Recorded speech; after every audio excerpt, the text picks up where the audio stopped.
This is ESPN on ABC. New York City, the basketball mecca.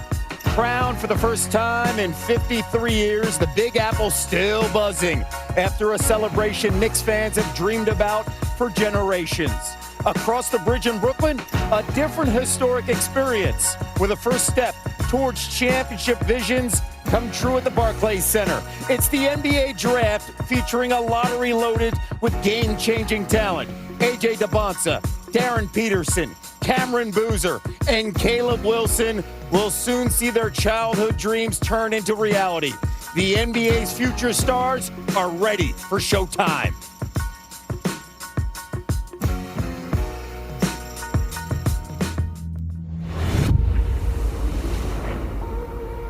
Sacrifice isn't made in a moment.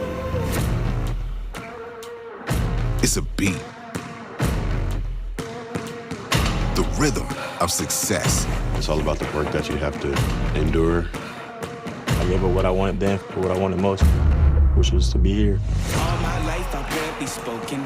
Your words have been so broken. I've been under your hypnosis. This grind is tested. Cameron Boozer right now. Pretty move in the foul. Set to a tempo that's been building toward tonight. Welcome to the NBA Draft. To hear my name called on draft night, I mean, you dream about that day. A heartbeat across eras. Greatness lies ahead for this young man. That pounds to dreams fulfilled. To finally get there, it's going to be an amazing feeling. With the first pick.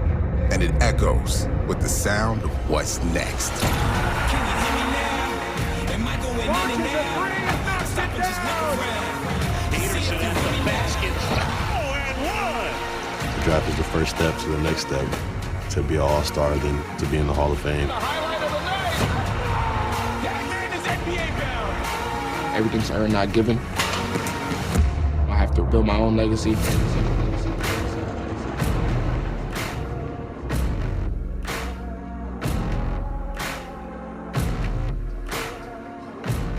The wait is over. A new generation arrives. From every corner of the globe to the brightest stage in basketball, legendary careers begin tonight. Welcome to the 2026 NBA Draft. The future starts here.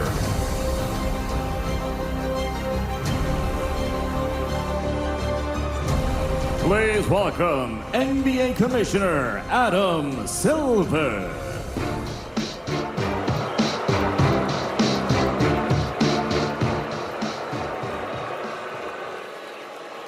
Good evening, and welcome to the 2026 NBA Draft. Last week, just a few miles from here, more than 2 million people filled the streets of Lower Manhattan to celebrate the Knicks' first championship in 53 years. As we've seen, few things bring people together like sports. It's about competition at the highest level, but it's also about the joy and connections shared by people all celebrating something they have in common. Tonight, we welcome a new generation of players into the NBA, each with their own unique story. Stories of hard work, discipline, and perseverance. Stories like the one of NBA Finals MVP Jalen Brunson, a second-round pick in the 2018 NBA Draft. Every pick matters in the chase to become the next NBA champion, and that pursuit begins tonight. Let's get started.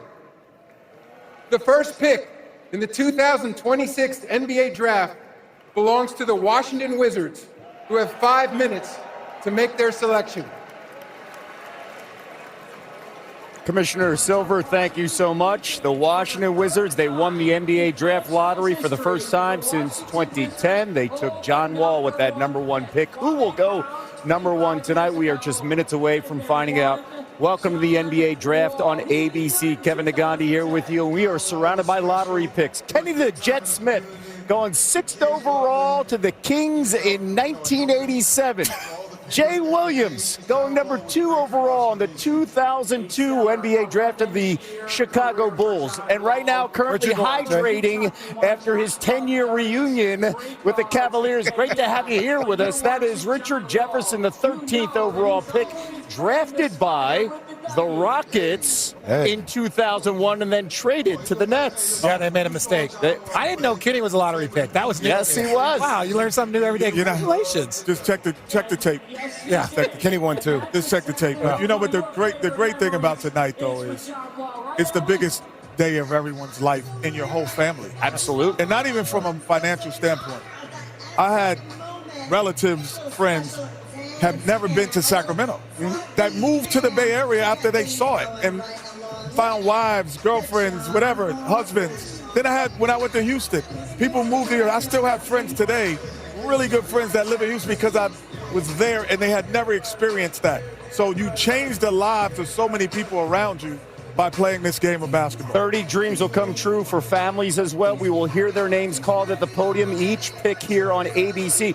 Really the big story, though, over the last 19 hours in the NBA, plenty of lives have changed in Milwaukee as well as in Miami. That is Giannis Antetokounmpo got his wish.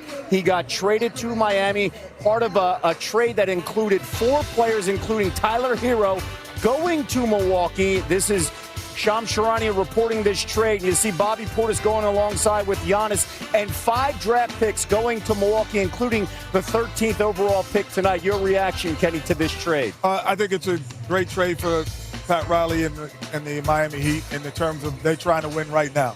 And when you put Giannis and Bam together, you have 2 guys who can be the cornerstone of your front court. And then you also have Wiggins. You have a lot of pieces that really still fit. And the most underrated person in this trade will be Bobby Portis. His ability to stretch the floor with those guys, make them an Eastern Conference contender with the 6 guys that they have there, in my estimation. Yeah, I would say right away. I mean, you see what they have to do with Norman Powell. They can hold on to him. But I just want to give a shout-out to Pat Riley and Mickey Harrison and Nick Harrison. I mean, just think about another landmark acquisition for Pat Riley and what he's done in his 30-plus years in this league.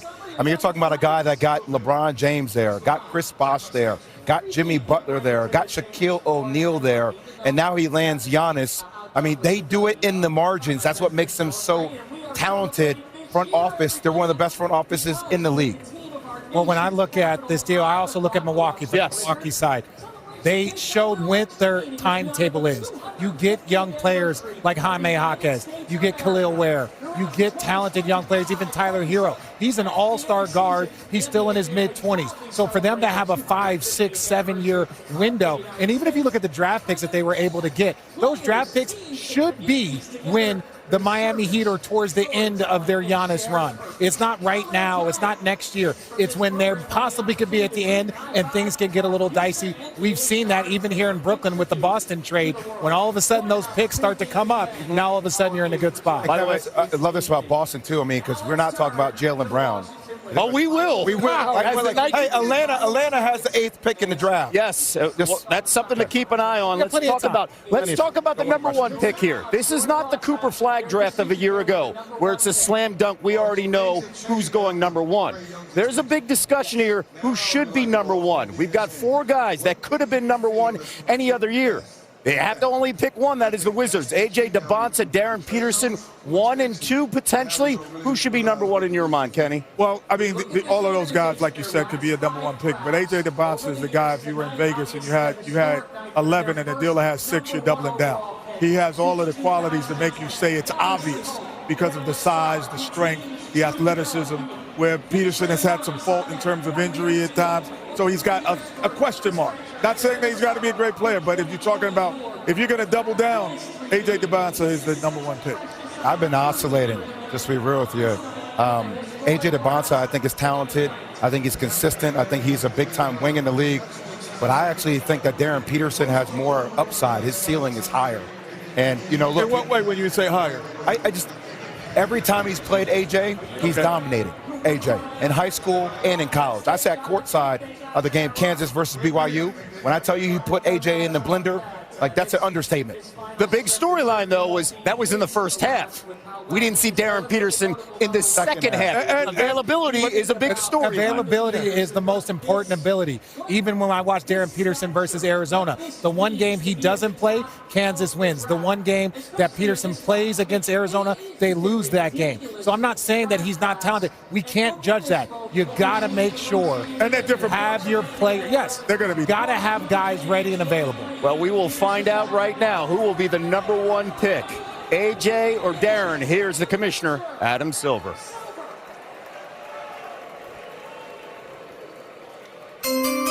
With the first pick in the 2026 NBA Draft, the Washington Wizards select Anise Debonsa Jr. from Brigham Young University. A dream come true for A.J. Debonsa. Wanted his full name announced by Commissioner Adam Silver to honor his father, who was born in the Republic of the Congo and relocated to France before moving to the Boston area in 1989. And Kenny, you brought it up. It's not just the person, it's a family celebration, a night made for 30 families. Man, this is incredible. I've been watching AJ, you know, it got me nervous when they announced his real name. I was like, who's that? But, you know, seeing him play since the 6th grade.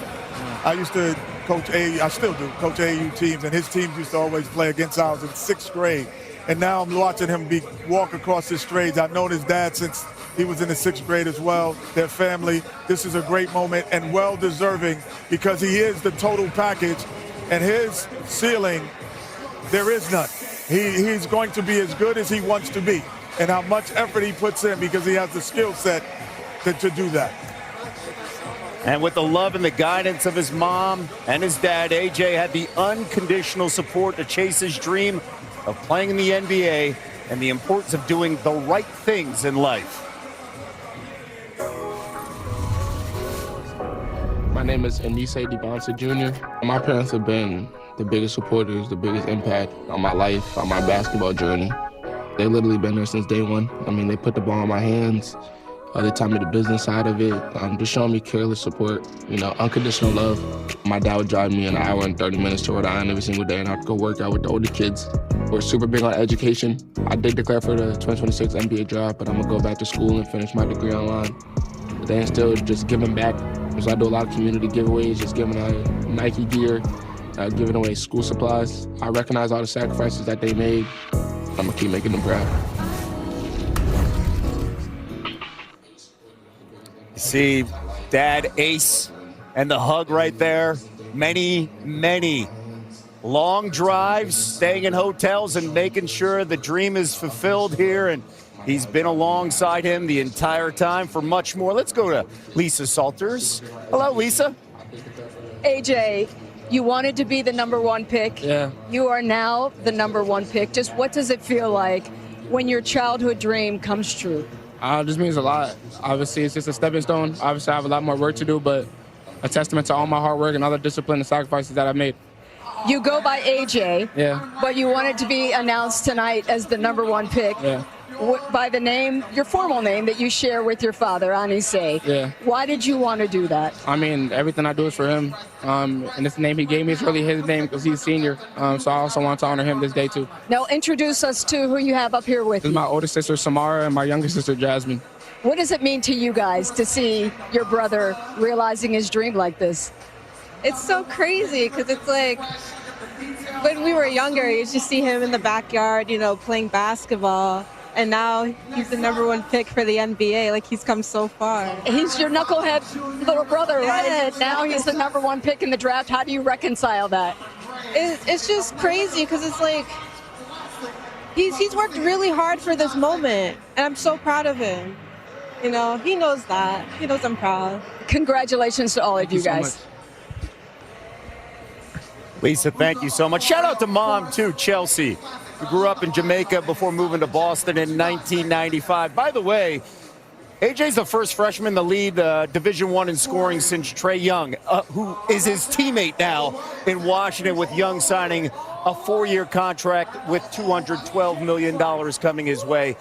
First reaction with when you talk about leadership, especially a guy like this, there's stability now with a Wizards program that is looking for young talent, especially at this position. Well, and they have a ton of young talent also. They have some veterans now. Obviously, Anthony Davis is there, Trae Young. So they have stability. And when you talk about, you look at last year's Cooper Flag, you know, they had older players around him that can kind of shield him, give him the space. The thing I like about AJ is that he's always been the man. Kenny, you've talked about him, knowing him since 6th grade. He's always been the guy, and he still goes out there every single day to prove it. And that's not something that you see from guys. Some guys pop up, and then certain guys look like they are born to be the man and love to prove it to everyone. He has a LeBron kind of fairy tale, so to speak. Since 6th grade, he was ranked either 1 or 2 in the country as the best player when they started ranking players that young. And to hold on to that for so long is very difficult. And that's how I actually met his dad. His dad came up. He didn't introduce him as AJ's dad. I had another kid on our team who was supposed to be the #1 player in the country, Caleb Hope, who's going to Arizona. Yeah. And he comes to me and he goes, "Who do you think is better, that AJ kid or the Caleb?" And I said, "Oh, my Caleb guy is the best guy in the country." And then here it is, I'm AJ's dad. And so that's how we met the first time. But they are a great basketball family, a great sports family. His dad was a police officer and then retired last year. And he stayed, everything stays in-house.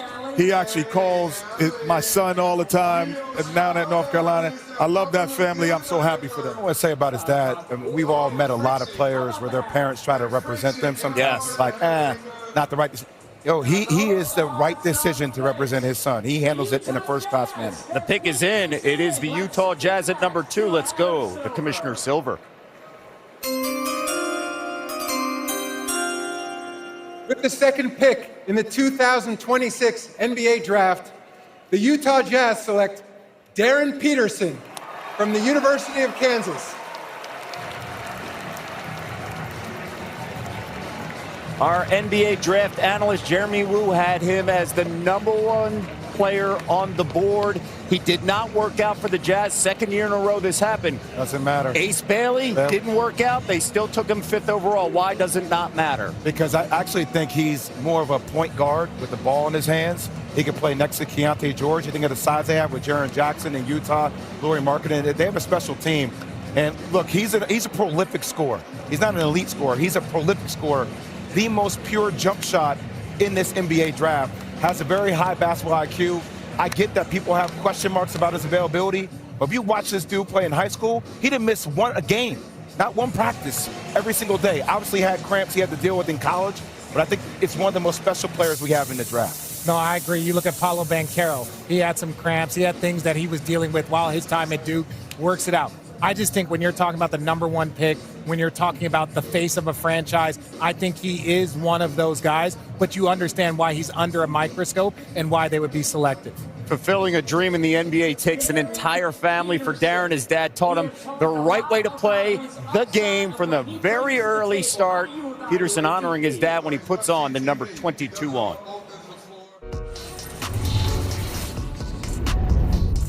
I'm Darren Peterson. I'm a point guard, and I went to the University of Kansas.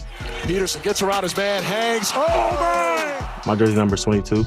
I wear 22 because my pops were in high school. My dad's name is Daryl Peterson Jr. He went to Western Hills High School in Cincinnati, Ohio. I've just been wearing it since. He's been my coach and the best dad in the world. Stay focused, Darren. He got me with like a broomstick and he fouling me with it and poking me with it. But he prepared me for players like Wemby a long time ago. First time I kind of gave him a little bit, probably be like 8th grade. I was almost like grown. Oh, I got it! I got it! He had this in mind a long time ago, so just fulfilling what he saw every step of this journey. He's been there for me, always someone I can lean on, so love him to death. See the emotion, of course, for Darren Peterson realizing a dream. With Dad, Daryl, with the big hug, Natasha right behind Mom. A celebration for the entire family. And Darren right now is with Lisa. Wow, when you guys see all the emotion there, that was your grandfather actually that gave you that big hug. Just what was he saying to you? He was just happy. He didn't even say much. He was just happy for me. He was just super happy for me. When you look back back at all of those workouts that your dad put you through, did you guys ever think that it would lead to this, the number 2 pick in the NBA draft? Yeah. Honestly, I didn't, but my pops always knew. And once I got older, I started to believe it as well. But all of it paid off. And Mr. Darrell, what does it mean to you that throughout his career, he's chosen to wear the number 22 in honor of you? It means a lot. You know, that was my number. It shows how much he believes and respects me as a dad, and he just embraced it. Miss Sasha, just how proud of you are your son right now? Just a blessing. I'm just happy to be here and be a part of his journey. Congratulations to all of you guys. Enjoy the ride. Appreciate it. Thank you. Appreciate it. And you see how great that is, but you also see how he's a leader. Told his dad to pull the mic up. Exactly. He's like a leader among older men. So that's what he's going to have to be at Utah. But this guy can flat out put the ball in the basket. He's a quiet guy. He's admitted. No, he's not quiet. He's not quiet at all. No, but he has publicly said, I'm an introvert. But Kev, I'll tell you right now, he is steaming inside that he's the second pick in the draft. What? Like, he wants to be number 1. Now, he also said this pre-draft. I'm more worried about the best fit for me. Is this a good fit for him in Utah? Well, the difference with him is that he's a talented scorer, where when guys come to your team like that, the offense changes. You don't have to fit in. Like, if certain guys go to places, they don't have to fit in. They're going to design things for him now. They don't have a prolific scorer in that realm the way he can be eventually. And so there will be things that were going to be put together by the Utah Jazz and Danny Ainge and the rest of that staff to kind of get it done. Everything comes easy for him. Yeah. When you watch him, he doesn't have to try hard to find a shot. That's what stands out on the tape. Well, no, it's so fluid, and it's a 3-level scorer. He can get in, he can play through contact, he can handle through pick and roll. He's got the 3-point shot, he's got the mid-range. There's no offensive deficiency in his Who's he game. remind you of? I'm not going to say it. No, say it. No, I know, in my opinion, I think from a shooting, scoring with ease, I would say kind of like a Kyrie type. I wouldn't say the handle, obviously, that's unique. But the Kyrie can post up. Kyrie can shoot from 3, pick and roll. There's no deficiency in what he can do. That is what I like about his game. So before he got hurt, he reminds me of Bradley Beal. Like, Bradley Beal had a little bit to him. I mean, look, I think he played more off the ball this year than he ever has before. The ball was typically in his hands in high school. I think it will be different at the next level when the ball moves around quickly, but it can initiate the offense with him. I find it interesting, too, when they decided, our producers, the seating arrangements, they had you here, and they're okay with the Duke Carolina guy sitting right next to each other, because potentially we could see that in the next 2 picks. The Duke Carolina guys, of course. I wonder who'll go first.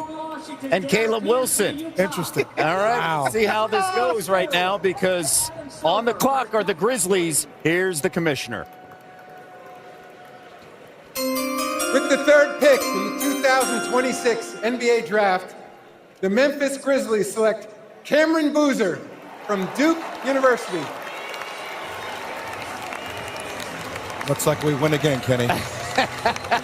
Much discussion on that. His first hug is from his pops. Carlos, drafted 35th overall in 2002 in the NBA draft by the Cavs. And CC, mom played such a critical role, and of course surrounded by his brothers.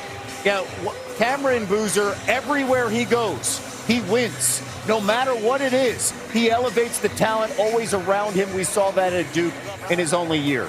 And these next 2 picks I love, between Cameron Boozer and Caleb Wilson. And Cameron Boozer, a lot of people will say, hey, well, they tell you all the things he doesn't do, but he does all the things he's supposed to do extremely well. He's an A- across the board with some A+ tendencies as well. And I think right out of the gate, he's a 25 and 10 kind of guy. I know that sounds like a lot, but he is out the gate, or you mean out the gate? I think for a team, I think if he gets the right touches, I think he'll be a 20 and 10. Okay, early. 20 and 10. Okay. Well, he's the Naismith Player of the Year. He's been through it all, from life-saving surgery to saving his older brother to starring on the court with his twin brother. Cam now poised to make his presence known in the NBA at Memphis. My name's Cameron Boozer. Caden and Kermani, my brothers, and we've got a great relationship, super close. A lot of competition, a lot of fun times for sure. My older brother, Kermani, was born. He was diagnosed with sickle cell. the best person to get the bone marrow transplant would be a relative or a sibling. So that's why me and Caden ultimately were brought into the world and use our bone marrow for the transplant from older brothers. So basically we wouldn't be here without Kermani, and Kermani wouldn't be here without me and Caden. So my brothers alongside me in my journey has been amazing. You know, having my twin brother there next to you on the court, my older brother in the stands, it's been super special for sure. Boozer to Boozer. I would like to say, Caden, had a lot of good times, bro. Unfortunately, it's gonna be our first time playing without each other, but just keep going, bro. I'll see you here soon. It's all about the brothers. Cameron, Caden, Carmani. Special moment for the Boozer family, of course. There is Carmani. I'm Cece, and then Carlos, who's been there every stop of the way for his son. Let's go to Lisa Salter, standing by. I am so happy for you guys. Like, I have known you guys since you were little, so I just feel so much happiness for you guys right now. But for you, Cameron, just, you've known this moment was coming, right? But what's it like when you finally hear the commissioner say your name? I don't even know how to describe it, honestly, man. It's crazy. I just, instant happiness, instant joy. Basically my whole life in a couple of seconds, so it was amazing for sure. And Cece's over there trying not to cry. I'm going to get to you, Miss Cece. But first for you, Cam, you and your brother Caden, you guys came into the world with a purpose, and that was to save your older brother Carmani, who was battling sickle cell disease. You guys did that. And I know that this moment is your moment, but in your mind, how much of it belongs to your brothers as well? Yeah, I mean, it's my moment, but it's our moment. You know, as a family, you see us all sitting here. You know, I wouldn't be here without any of these guys right here, and girls, of course, my mom. But, you know, it's just a great feeling to be here with them. They've been there with me every step of the way, so it's amazing for sure. And Carmani, I know how tight all of you guys are. Just what's it mean to you to know that your brother, little guy, your little brother, probably a little taller though, but your little brother is the number 3 pick in the draft? Being able to see everything he does, works hard, and then shows up, I couldn't be more proud of someone. And to be able to call my little brother is amazing. And Miss Cece, I go back to little brother. I go back to, you know, almost 20 years ago. You guys were dealing with so much fear and uncertainty at that time, and now here you are 19 years later. All of your boys are thriving. Like, how would you describe this journey to get here? I think it's really just faith over fear. So, you know, we battled that adversity as a family, and now we get to celebrate as a family and be here to watch Cameron, and I just couldn't be more proud. And Carlos, I just keep thinking of the kids in their 3 Bulls jerseys at the Heat game cheering for the Heat.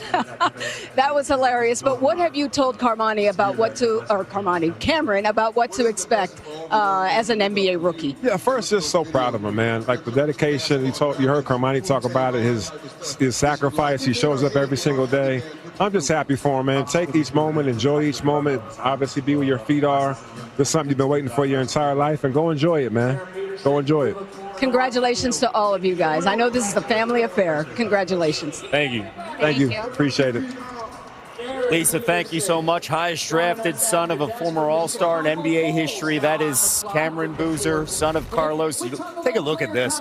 Freshman to win the Wooden Award. And how about that list that we saw Boozer join? Kevin Durant, and then you see Anthony Davis, Zion, and Cooper Flagg, and Boozer joining that list. And you know, Lisa talked about knowing Cameron when he was younger.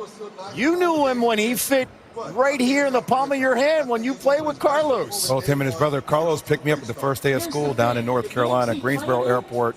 I stood in his wedding when he got married to Cece, was there when Kermani was born. I've known Cameron and Caden for a very long time. It's one of the most incredible stories, and it's very personal to me. All right, so that's the 3rd pick. The Bulls are on the clock right now. Let's go to the commissioner. With the 4th pick in the 2026 NBA Draft, the Chicago Bulls select Caleb Wilson from the University of North Carolina. Duke in Carolina. Good pick, man. That's I love that for the Bulls. Saying that. I love that for my Bulls. Yes, I think that we talk about upside in a draft. This is the definition of upside. Yes, it is. Every game he got better in a Tar Heel uniform. When he was coming out of high school, everyone thought he was a really, really good player. But he would also played in the summers with Cameron on the same AAU team. So at times was outshadowed by he and his brother. And then all of a sudden, he gets the ball in his hand, and he becomes the lead dog. And at the lead dog, and I will say this, if he doesn't get hurt at the end of the season, the Tar Heels would have been marching on deep into the Final Four, possibly, with this young man and the greatness that he's possessed. To your point, he broke his thumb in practice, dunking in early March. Didn't see him in the tournament. Many know Caleb as this above-the-rim, high-flying, budding young superstar. But the young man is also quite the critical thinker.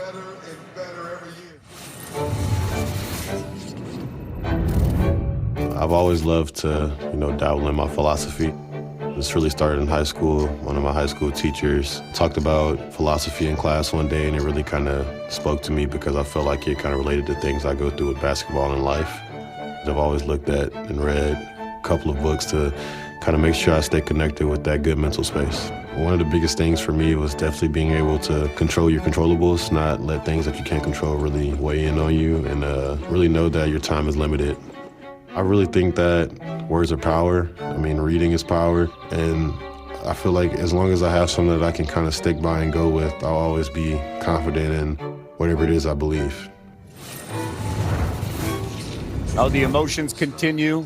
Dad, Jerry, Mom, Sabrina, with the celebration. 17 games with at least 20 points, most by a freshman in program history. That's saying a heck of a lot considering the freshmen we have seen wear Tar Heel uniforms. For much more, let's go to Lisa. Caleb, it was just about 10 years or so ago that you were an aspiring little hooper in Atlanta going to Hawks camp, and now here you are, the number 4 pick in the NBA draft. How did that kid get here? That kid got here by hard work, believing in himself and having a great support system. I stepped tunnel vision, kept working, and it's time to see red, man. You broke your hand in February, and then you broke your right thumb in March. Just how is all that doing now? It's doing great. I feel great, and I feel like that happened for a reason. I'm grateful for the opportunity to play in the NBA, and I feel like if that would have never happened, I wouldn't be in the position I'm in now. And for you as parents, I know how proud you must be of your son, but not just for what he does on the basketball court. He didn't wait until he turned pro to start giving back. He's already done so much in his community in Atlanta. Just what does that say about your son? It says how genuine of a person he is. He's a true lover of the community. He loves to give back and look out and help for as many kids as possible. It's just a genuine, true authenticity as a person. Mom? I feel the same way he does. Congratulations to all of you guys. Enjoy the ride. Thank you. Lisa, thank you so much. 3rd North Carolina player drafted by the Bulls in the first round. Kobe White in 2019 and some guy named Michael Jordan 1984. He turned out to be a decent baseball player, too. Yeah. The one thing that you look at, we talk about comparisons, and you hear a lot of people say, being able to see him a lot in a Tar Heel uniform, he reminds me of a philosophical Rasheed Wallace more than a Kevin Garnett. I heard the comparisons of KG, but I would think that he plays more in terms of handling of the basketball, moving on the wings. It's more Rasheed Wallace-like than more Kevin Garnett. And Tony McDyess, maybe? Well, I would say, again, because of the length and size and how he plays, it's more Rasheed and all above the rim. But McDyess is not bad compared, but McDyess is much more bigger. Yeah. This felt like the easiest pick in the draft. Right? The way that the top 3 go, the Bulls just say, Caleb Wilson is there on our board? Heck yeah, let's take him. Well, and Caleb Wilson is one of those players, like you mentioned it, he got outshined when he was playing with the Boozer brothers in the AAU. But once he was able to have his own space, his own team, be able to flourish, that's exactly what he did. Sometimes people need grass, they need a fertile field to be able to grow. And once he was able to do that, you saw the defense, you saw the offense. I do believe you when you say if he doesn't get hurt, this team's projections in the Final Four would have looked a lot different. I'll tell you guys this, we got through a couple of bigs, we got through some large wings. Now we're about to enter the guard scenario where I think it gets very interesting in the draft. Jay, this is where the draft, it feels like, starts. Especially the glut of talented guards that we have right in front of us as the Clippers are on the clock right now. And it all comes down to fit here, specifically, because you got guys like Keaton Wagler, Darius Acuff, Mikel Brown, I mean, Kingston Flemings. Anywhere you want to go really comes down to fit, specifically with these guards. This draft, to me, everyone talks about the depth. This draft has a bunch of Dylan Harpers, meaning they will make key contributions as rookies. Like there's certain guys who have to grow into their role.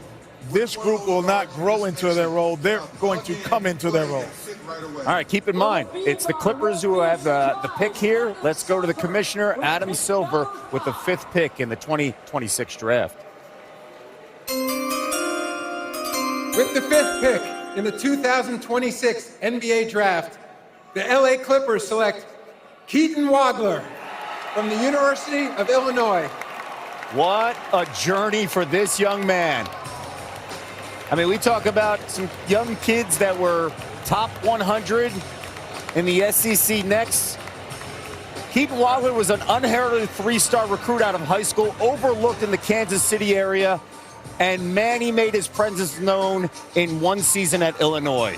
One season at Illinois, a guy who was had projected to redshirt this year, and then leads him to a Final Four. But, you know, when the Clippers traded and they had Darius Garland, there's no need to try to get a young point guard that would have to be behind a future or an all-star in Garland. So a 2-guard was in need. This was a need pick, maybe not best player available, what you want. We need a guy who can shoot the basketball. A guy who played in Illinois, had no dunks in the whole year and averaged 18 points. You know, not many people thought Keaton could get to this moment tonight. Those critics have been silenced as the Big Ten Freshman of the Year has proved everyone wrong.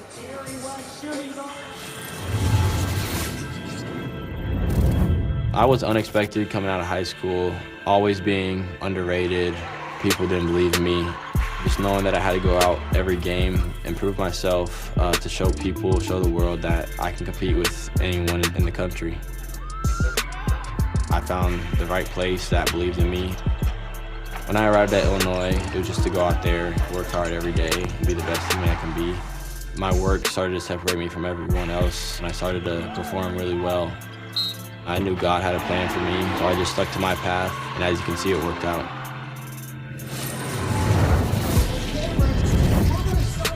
Young man added 20 pounds to his frame over the last year, and now he is going to LA, and he's standing by with Lisa Salters. Keaton, how did you go from being unranked out of high school to the number 5 pick in the NBA draft? I think it's just all the hard work that I put in and not worried about what anyone else said, just staying true to myself and not worrying about the rankings or anything like that, just continue to work hard and prove myself to show that I can play at this level. And you told me that because of all that, you have played for the last couple of years with a chip on your shoulder because of how people overlooked you. Will you be wearing that same chip in the NBA? I will. It's something that I can't change my mindset with. I got to continue to prove myself to show everyone that I belong here and can be one of the best players in this league. Mom and Dad, I want you to take a look at this photo of the little guy wearing the Superman. You see that guy? Cute, right? There he is. There he is. Just what are you most proud of, Mom, about that little guy? I'm just proud of him, you know, just following his dreams and just being a great person. I'm very happy for him. And Dad, what did people overlook or maybe underestimate about that little guy and what he could become?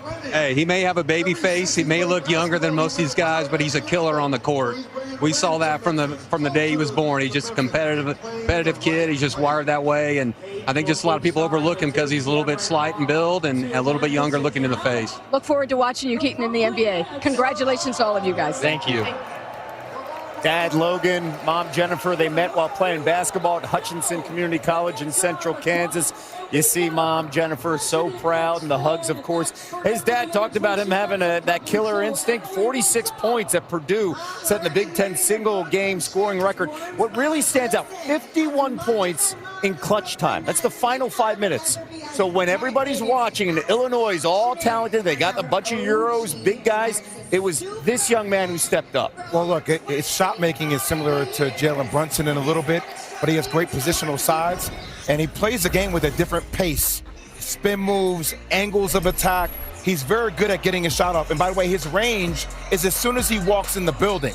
So he can see over small defenders, and he knows how to get to his spots on the court, Kenny. Yes. That's what makes his game so much more simplistic. See, I think that his best position will be when they move him to the one at times.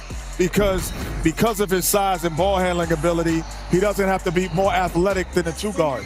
But he's going to be bigger than every point guard that faces him. So when the Clippers take Garland out and they move him to the one, I think that's when he's going to thrive the best.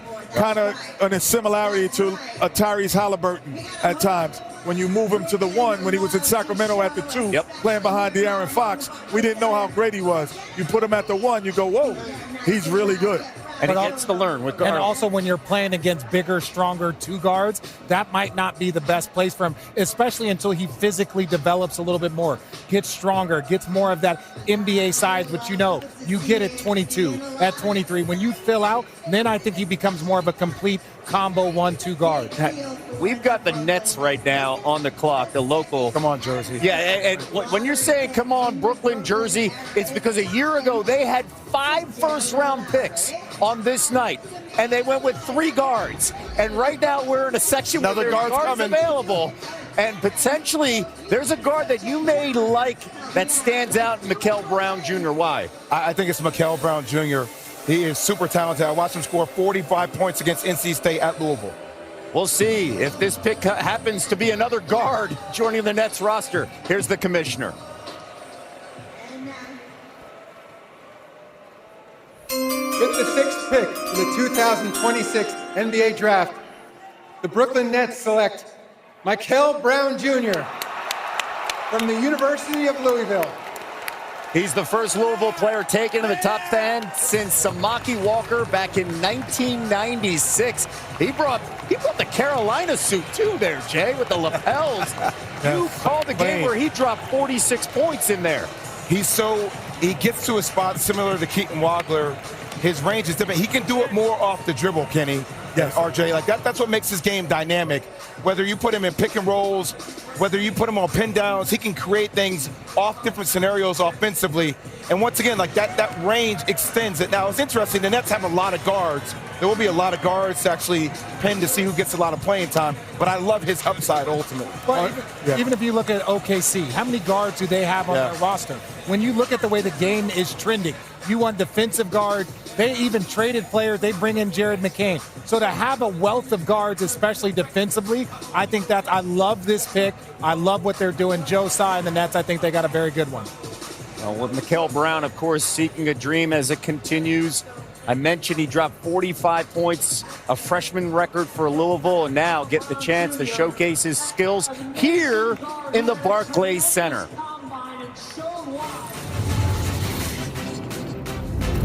I met Donovan Mitchell in Atlanta. My junior season, I played at OTE. They pulled me in for an interview to talk to him for like 15 minutes. We had a really good conversation, and we exchanged numbers, and ever since then, we've been really close. I definitely ask him a lot of questions, just what it's like to be at the highest level and what do you have to go through to get there. And I'd ask him about, how the physicality aspect of the game, how do you deal with it. My decision to go pro, he helped a lot in that aspect, him and my family as well. He just said, just gotta do what's best for you, and when the opportunity meets present, take advantage of it. Mikael Brown now, again, this is his home floor, getting a big hug from his mom, Maricela Brown, and Christopher Brown, Sr. Pops there as well. And again, a net guard, and it's Brown staying here at the Barclays. Lisa, take it away. Mikael, you knew that you were going to be emotional when you heard your name. Just, can you describe to me what you're feeling right now? I can't even put it into words. I'm just full of excitement. you know, I'm home. I'm home. I'm calling this home now. So I'm super excited. 3 months ago, you told me that your back felt so bad that you couldn't even get out of bed. And this dream, it was in doubt for you. So now that you're a first-round pick, what does it mean that you got through all of that adversity and you're here? It means the world. You know, you got to face adversity at some point. And, you know, it hit right then and there. And, you know, I got a great supporting cast, you know, great parents, great coaching staff, great team, great teammates. They helped me out through that process. And, you know, I feel better than ever now. So it's just surreal for me.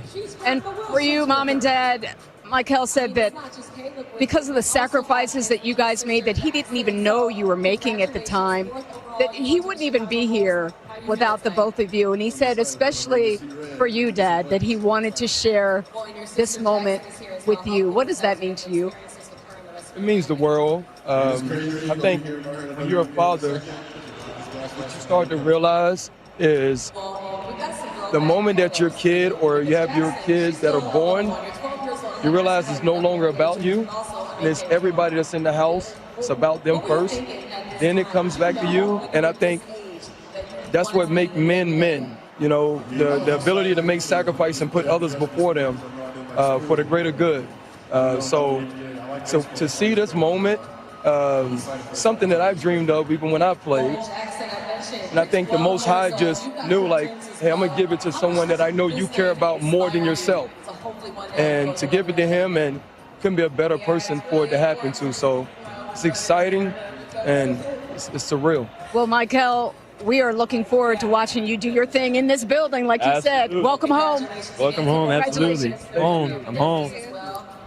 Lisa, thank you. See the Nets, well, they're happy to welcome Michael Brown to the Barclays Center. By the way, Father Chris played at Tallahassee Community College, USC Aiken, West Florida before going overseas professionally, and of course coaching and training his son. And it's the Kings picking 7th overall.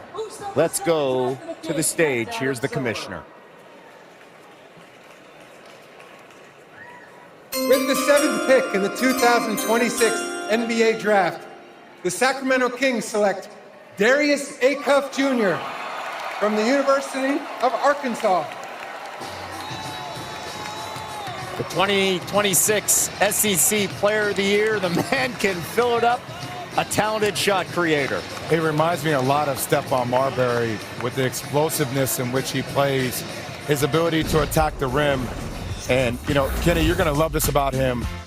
Most guards don't understand that their shoulders are actually knives and they're weapons that you can attack the lower portion of a player's body. He understands that at a young age. He's probably the best in college basketball at attacking you, using his body to get separation in space. And he's also an elite passer. I think this is a home run. I think there's so many talented players in the draft, but what he does off the dribble, and he's always on balance, which is, I think, speaks volumes about him. By the way, Darius grew up idolizing The Answer. He also got a chance to play in the Iverson Classic, where Darius made a huge impact on the Hall of Fame guard.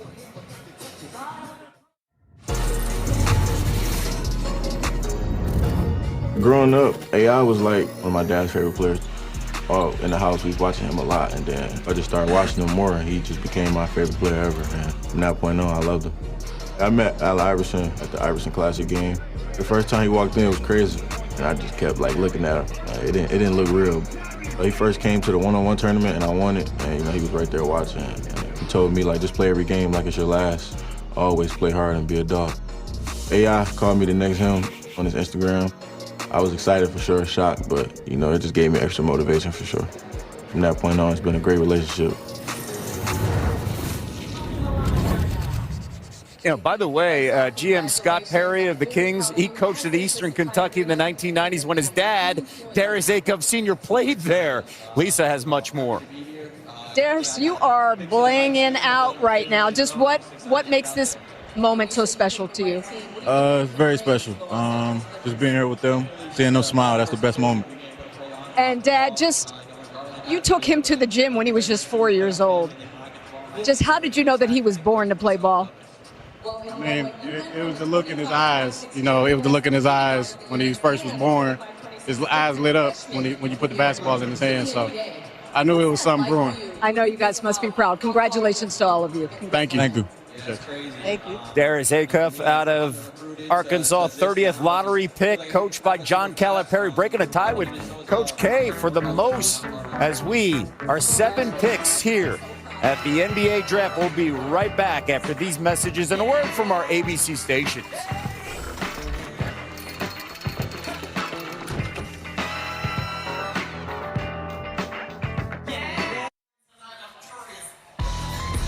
Back here, first round coverage of the NBA Draft on ABC continues, and it's the Atlanta Hawks on the clock with the 8th pick overall.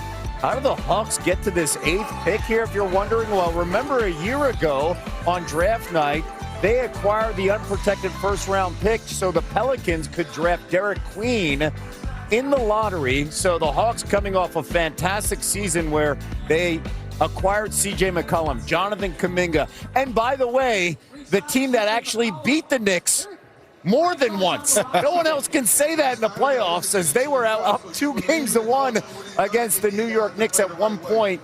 And now it's the Hawks on the clock, and we've seen a glut of guards here, and it looks like that theme may continue here when you talk about the talent and specifically where the Hawks want to target. Let's go to the commissioner, Adam Silver, right now.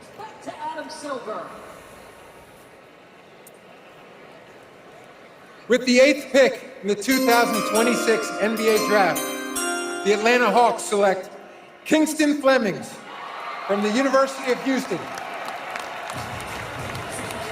Kingston set a freshman program record at Houston for points and assists. You talk about a ton of talent on that Cougar team, and they joined in, and Kelvin Sampson said, you're the best player. You got to play like the best player. Well, you know, you talk about Kingston, there's a couple of things that he's going to notice. He's going to be playing for something right away, where some of the other draft picks are ahead of him might have to wait 2 or 3 years to be playing. As you said, the New York Knicks, they're the only team that played the New York Knicks to some type of tightness was the Atlanta Hawks, where you were in doubt that they might not win the series. But this young man can score the ball, but if you play for the University of Houston, you have to defend.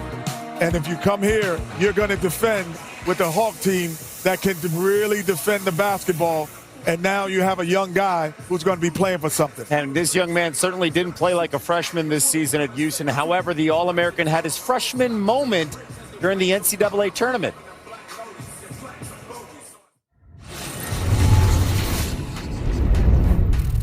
I mean, just being in March Madness, you know, I dreamed of that as a kid.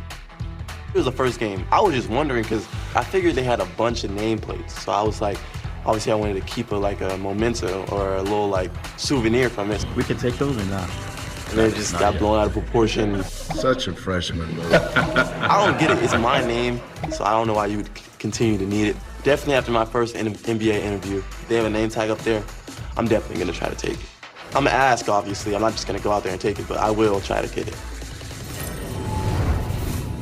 You like that, RJ? I like it. Well, listen, young fella, they're not going to have a name tag up there when you get to the NBA. Everyone's going to know his name. Elite young player, the speed, strong right hand. This is a great pick. Dad D, firefighter, mom Shayla, a nurse, both instilling that strong work ethic. And let's go to Lisa with much more.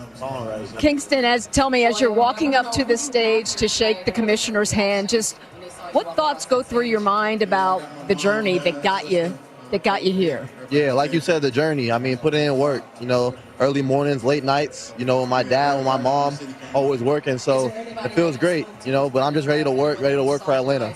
Now, Mr. D, you had Kingston and his sister Bella, who's also a star hooper. You had them write out goals. Just tell me, why did you think that was so important as you see him sitting here now as an NBA first-round draft pick? I mean, ultimately, it was never about what I wanted. And I think our job as parents is to just guide our kids on how to achieve their goals instead of placing our thought process on them and what we want for them. So they write down their goals, and then our job is to just keep pushing them towards that. Mom, how proud of him are you right now? I'm so proud. I always tell Kingston, little Kingston would be even more proud of what he's accomplished with the goals that he set forth so many years ago. And now today has come to fruition. This was his ultimate dream. Congratulations to all of you. Thank you. Thank you. By the way, Little Kingston was averaging 500 shots daily since 4th grade. You see Kelvin Sampson right there, the head coach at Houston, all smiles. Hey, they brought up Bella. Bella can ball, the younger sister. She's a Duke commit, by the way, going to go play for Kara Lawson, Gatorade Player of the Year in Texas this year. So the competitiveness that you see from Kingston on the court comes from the family and that connection. And now he joins an Atlanta team where he can learn from C.J. McCollum immediately from day one. Well, C.J. McCollum, you know, they have guard play. They have wing play. They have young youth. He fits right in. If you talk about a team, if you had to close your eyes and you were Kingston, you would say, Atlanta Hawks, let me play with them. Forget about what pick I am, but let me play with them because he will fit in instantly with them. He's a mid-range, high-volume scorer, probably the best in college basketball. He gets to his spots and he has a great mid-range, and his defense also extends and it puts pressure on the ball. With a high IQ, you got to know who you are. And it's like I think a lot of players come into the league trying to find out who they want to become. He knows who he is right away. Look, for me, when I look at it, it's the speed. But the point that you made, if you play at Houston, you got to play defense. That is what Kelvin Sampson's going to make it very, very Feel free to look at Mo and my. No. You just got to talk first. You just got to talk first. It's okay. But that's why I do believe he's going to fit into Houston so well. And defense first, right? Well, he averages over 20 points per game against AP-ranked opponents, so he could fill it up. And next up is another team, of course, that we've saw some transitions and, a completely different head coach storyline is Dusty May, fresh off a national championship and just a couple days into his job as the head coach of the Dallas Mavericks. Same with Masai Ujiri, one of the best, leaders in all sports, is also the general manager now. So some big changes here. A year ago, Cooper Flagg taken #1 overall, and now they have the 9th pick. Here's the commissioner, Adam Silver, with the Mavericks selection.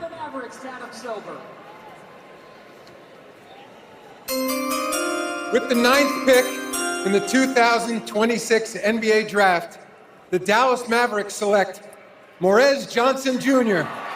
from the University of Michigan. There were 3 Michigan players from that national championship, and we were wondering, could one of them now go to Dallas because of that man, Dusty May, as the head coach? Well, I am not surprised to see this pick. One, I like what Dallas is building. I do like they have an opportunity to start over. You have Cooper Flagg there. You have your centerpiece. Now can you surround him with the right type of players, the wing players, the athletic players? That's what they're going to need. I still think that they're going to need more shooting, but I love this pick for Dallas. He's 250 pounds, 7'3.5" wingspan, can carve out space, is extremely physical, has great touch. I mean, he's 7th in the Big Ten in efficiency. And when you think about his wing explosiveness, relentless motor that creates rim pressure all the time, and he creates vertical spacing. He has a high IQ of playing with other guards and understanding space, Kenny, which I think makes him elite at rim protection and also expanding the defense from shot-making perspective. Well, I think there's 2 things now in the NBA. Either you have to be able to shoot the 3 or defend the rim. And he defends the rim. And he also can defend the 3. So this is going to be a good fit for him, playing for his college coach as well. Makes life easy. Great point. Switchable defender, well-liked by his entire team. Morez was becoming a key player in Michigan. His hobby off the court displays his love for Legos.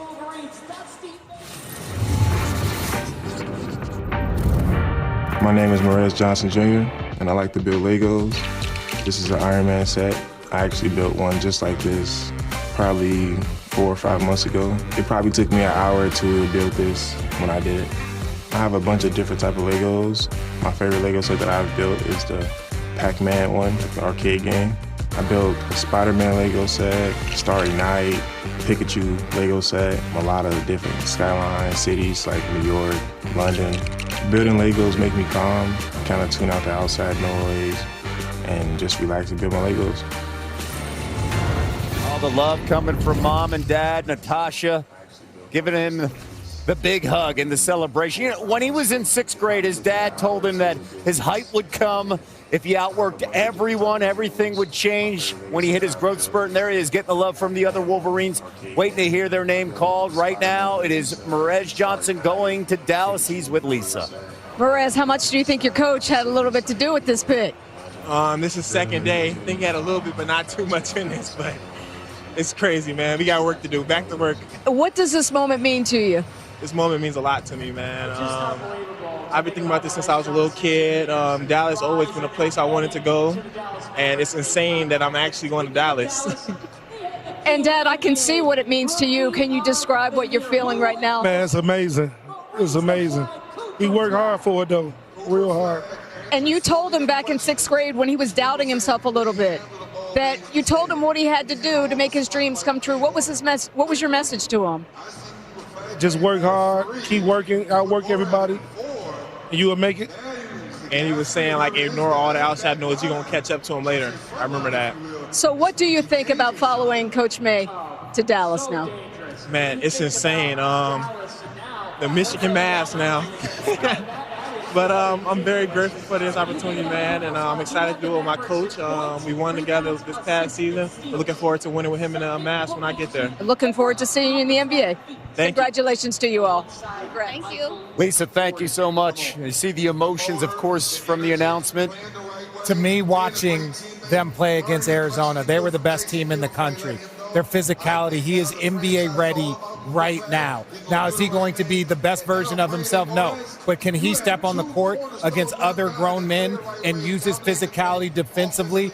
100%. He has all of those tools, and I think Dallas is a perfect place for him. RJ, you called the NBA Finals between Cat and Wemby, and he made the great point about you have to be defensively, protect the rim. Think about it, it's probably the hardest position right now in the NBA. You not only have to protect the rim, you also have to get out there and stop three-point shooters as well, and he has the mobility to do that on the perimeter. Yes, and you're looking from a Mav point of view. You have Kyrie Irving, who is a veteran point guard, but everywhere else you're kind of young. Yeah. And so now the decisions are going to be made about when are we trying to win? Are we trying to win in 3 years, 2 years, or now? And that's what Messiah Jerry was brought in for, to figure that out. I don't have no doubt that he knows the plan. It's just we'll figure it out, I think, by the end of the summer. So, Kev, I just want to say this. Dusty May's been the head coach there for 2 days. 2 days, essentially. And he took a dude that he coached. So I think you're going to see more of a trend with college coaches, considering everything with NIL and raising capital and dealing with agents, transition into being more NBA coaches because they're better at finding talent. By the way, Michigan's team, too, really big across the board. He led the team in rebounds, and he led the team in double-doubles. So he stood out, especially when you talk about that stat with the rebounds and the hustle. And now we have the Bucks on the clock. One of 8 teams that have 2 first-round picks in this draft tonight, and the reason why is they've got that 13th pick as part of the Giannis Antetokounmpo trade. Here's their pick at number 10, and here's a look at the trade, of course, that we talked about briefly here. With when you look at Milwaukee, you get Tyler Hero, you get Ware, you get Jaquez, plus you get a slew of assets and picks here.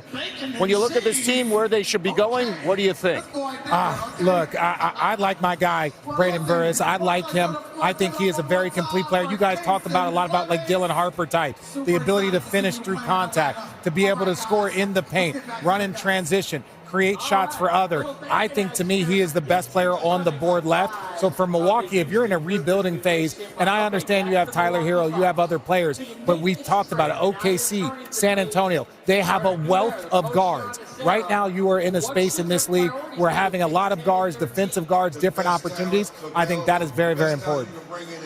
Yeah, I'd have to agree. And I want to see. You want to look at my notes? Look at my notes? Wait.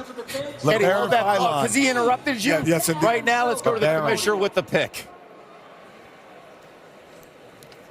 With the 10th pick in the 2026 NBA Draft, the Milwaukee Bucks select Braden Burris from the University of Arizona.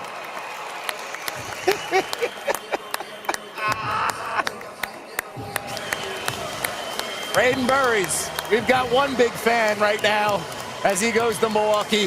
RJ, you want to just keep on going? Yeah, I'll keep on going. Segment. This young man is outstanding. One of the things I love about this young man, Arizona hadn't been to a Final Four in 25 years since I was there. I know. And I know Duke, North Carolina is going to talk a lot of trash about that. But for this young man and that group, including Koa Pete, to do what they have done all season long, Them and Michigan were the two best teams. I like it, the 1-2 hand up. He's got physicality. He can play through contact, see him finishing with the offhand. He can score at multiple levels. I love his ability to play, make, pass, finish.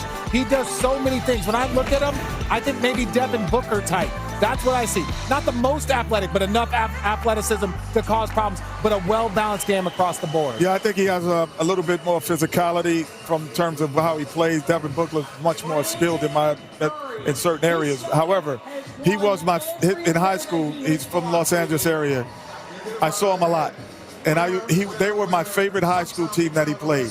He played like the 4-5. They were a very small team, and they won the state 2 years in a row because his ability to just create and make things happen off the dribble. Standing by, of course, is Burries with Lisa with much more.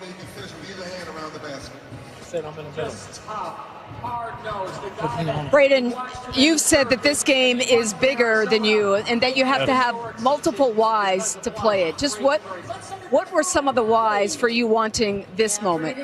Some of my whys was just say, like, I want to take care of my family. You know, I want to inspire the younger generation that's next to come. And also I want to be something that's bigger than myself, you know, and just try to strive to be the best version of myself each and every day. And you've told your dad that this moment is ours. You said that both of your parents helped get you here, but you said especially for your dad, this moment is ours. Why do you say that? Because, you know, he grew up playing basketball, same with my mom. And I just want to make sure that they know that they can live through me, and I just try to make them happy every single day. Mr. Bobby, what does it mean to you to hear him say that? I could be honest with you. That the moment belongs to both of you, that him being here belongs to both of you. Oh, man, it's an honor, man. He put a lot of hard work in, a lot of sacrifice. He could have went down the wrong way, not listening. He really respectful, great character, and we really appreciate him. Miss Hannah, what kind of person are the Bucks getting in your son? Wow, somebody with a lot of integrity, who is a hard worker, who is dedicated, honest, has great character, and he's going to give his all out there. Well, we look forward to watching him in the NBA. Congratulations. Thanks for having me. Thank you so much. Lisa, thank you so much. You know, Braden's first memory of playing ball, the YMCA with my dad when I was 3. And Bobby played ball, Hannah played ball. She also played softball. Yes. So this I'm surprised he didn't acknowledge Richard Jefferson. Why, being an Arizona guy, he had no acknowledgement. It was their best shot to win a title since that team. It was really crazy. I didn't hear any acknowledgement from the Duke, North Carolina guys. By the way, 25 years ago, who'd you lose to? I don't know. Somebody that peaked really early. That's my advice to all of these young men out here. Not peak too early. I'm impressed he held that for an hour and 10 minutes. That is a credit to Jay Will to hold that there.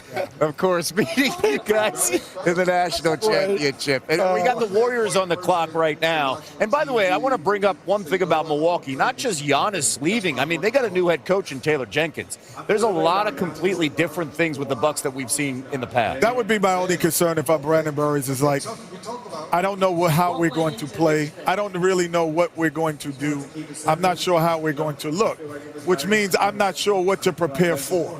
And I think as an NBA rookie, knowing what you're preparing for makes you a better player faster. But he will have the ball in his hands. He will have an opportunity. He will play on a team that's rebuilding. They probably won't be as good as some of the other picks that are ahead of him, but he will have an opportunity to make mistakes without reprimand or consequences that are really high, so to speak, in his first year. You just got to find that veteran when you're playing on a rebuild team where everybody's trying to fight for money and time. I think Taylor Jenkins is good at setting the standard. Or have your family, because I had a veteran too. A bad one. Oh my gosh. And he was like, look, man, I tell you, after the game, we're going to do. I'm like, after the game? We're at warm-ups. Like, what's the wrong thing, Kevin? What are you talking about? After the game, right then I knew not to listen to that veteran. Our next team on the clock, you don't have that with the veterans. That is Golden State. Of course, the question is the health of Jimmy Butler. We saw Steph Curry make a run, but Curry and Butler only played 83 games. Well, I should say they missed 83 games, as we see Curry's little profile with a 4-time NBA champ, 2-time MVP. He gave us moments. We're like, oh, if they stay healthy, how far can he take us? But when you talk about the supporting cast, it wasn't enough. It wasn't enough, and that's mainly because of the injuries. Jimmy Butler, if you look at their record the year before when Jimmy Butler first came, it's the injuries that really sidelined their team. If you look at their per 48 numbers with all of the guys healthy, they're one of the better teams in the Western Conference. And I think that is the key part. Adding depth, adding some youth, guys that can play. You love Pajimski. You love some of the young talent they have. They just need to get healthy and bring it all together. But that's the story with so many teams. Can you be healthy throughout the season? Well, going to Golden State as a rookie could be heaven or it could be a nightmare. Yeah. Because there might be a time where you need it a lot, or you might be one of those rookies who don't play. So I'm interested to see who they pick, because then it will determine in my mind if they're going to play rookies this year. Can I ask you guys a question? Are they in win now mode? Yes. With Steve Kerr coming back. Yeah. With Steph Curry on the roster, are they in win? But what is the balance between getting youthful talent and that's my point about future? Can you play? Yes. Can I play today? And if I'm good enough to play, will you play me? Because you're going to have to let me play through a couple of mistakes. Yes, I agree, and that's the hard part. And I would agree again here. I agree. Just take my notes. I said your notes have nothing to do with can you play with the Warriors. Oh, he did it, Eric. This really comes down to fit and maturity of the player that they draft. Yeah. Can you handle bad nights as a rookie on a team like this and come back? And you've seen guys that know how to play within a system that can play around Steph Curry. There's certain guys that couldn't play around Steph Curry. Uber talented, know how to play basketball, but they couldn't play within their system. And they have to be able to find players that can do that. I got you. I agree in this poem with this guy here. The Golden State Warriors will take a player who can play off the ball, because they have two guys who dominate the ball. So it will be interesting if they have someone who likes to play on the ball. I do not believe that they will draft someone who needs the basketball. With that profile, who's the guy then, Jay Will? I don't know. I think they might go big. Like Hans Steinbach is a guy, 6'10", glass cleaner, has soft touch, can shoot. Oh, my God, from Michigan. You said big. They got two Michigan guys still on the board. Yes. Right? Let's go to the commissioner and find out as the Warriors are ready to make their pick. With the 11th pick in the 2026 NBA Draft, the Golden State Warriors select Yaxel Lendeborg from the University of Michigan. What a story. The 23-year-old senior from Michigan. And now they told me they want him to play right away. Yes. He plays off the ball. Yes. He's an elder. Shoot. He's an elder player in college basketball. He's not 19. He's not 17. He knows his game. He's versatile. He can handle the ball. He can defend 1, 2, 3, and 4 at times. That's what they need. They need someone off their bench who could actually produce. And maybe if someone gets hurt, be in starter minutes. So, yes, good pick. This is I want you to play now, young man, right now. And you see the long hug with his mom, Giselle, and tears coming because this journey included so many stops, a future without basketball, and eventually on track because of the leadership of his mom. I mean, mid-major to where he finished to winning a championship, just unspoken of. And by the way, talk about a perfect complementary player to play alongside Draymond Green with his passing ability, because he can space the floor and play inside out. But again, the physicality, again, ready to play now. I know the league has changed in the last 40, 50 years. Why are you pointing towards Kenny? Well, because I'm talking to Kenny. Oh. And so since the league has changed, you used to draft juniors and seniors, guys that were more ready to play, guys that can contribute. Now a lot of times they draft 19, 18-year-old players, and there's time for development. He is a player that's ready to play now with championship players. I'm just speechless. The road to the NBA certainly has been a winding one for Yaxel. The one constant has always been his mom. Their special relationship capped off this past season with the national title.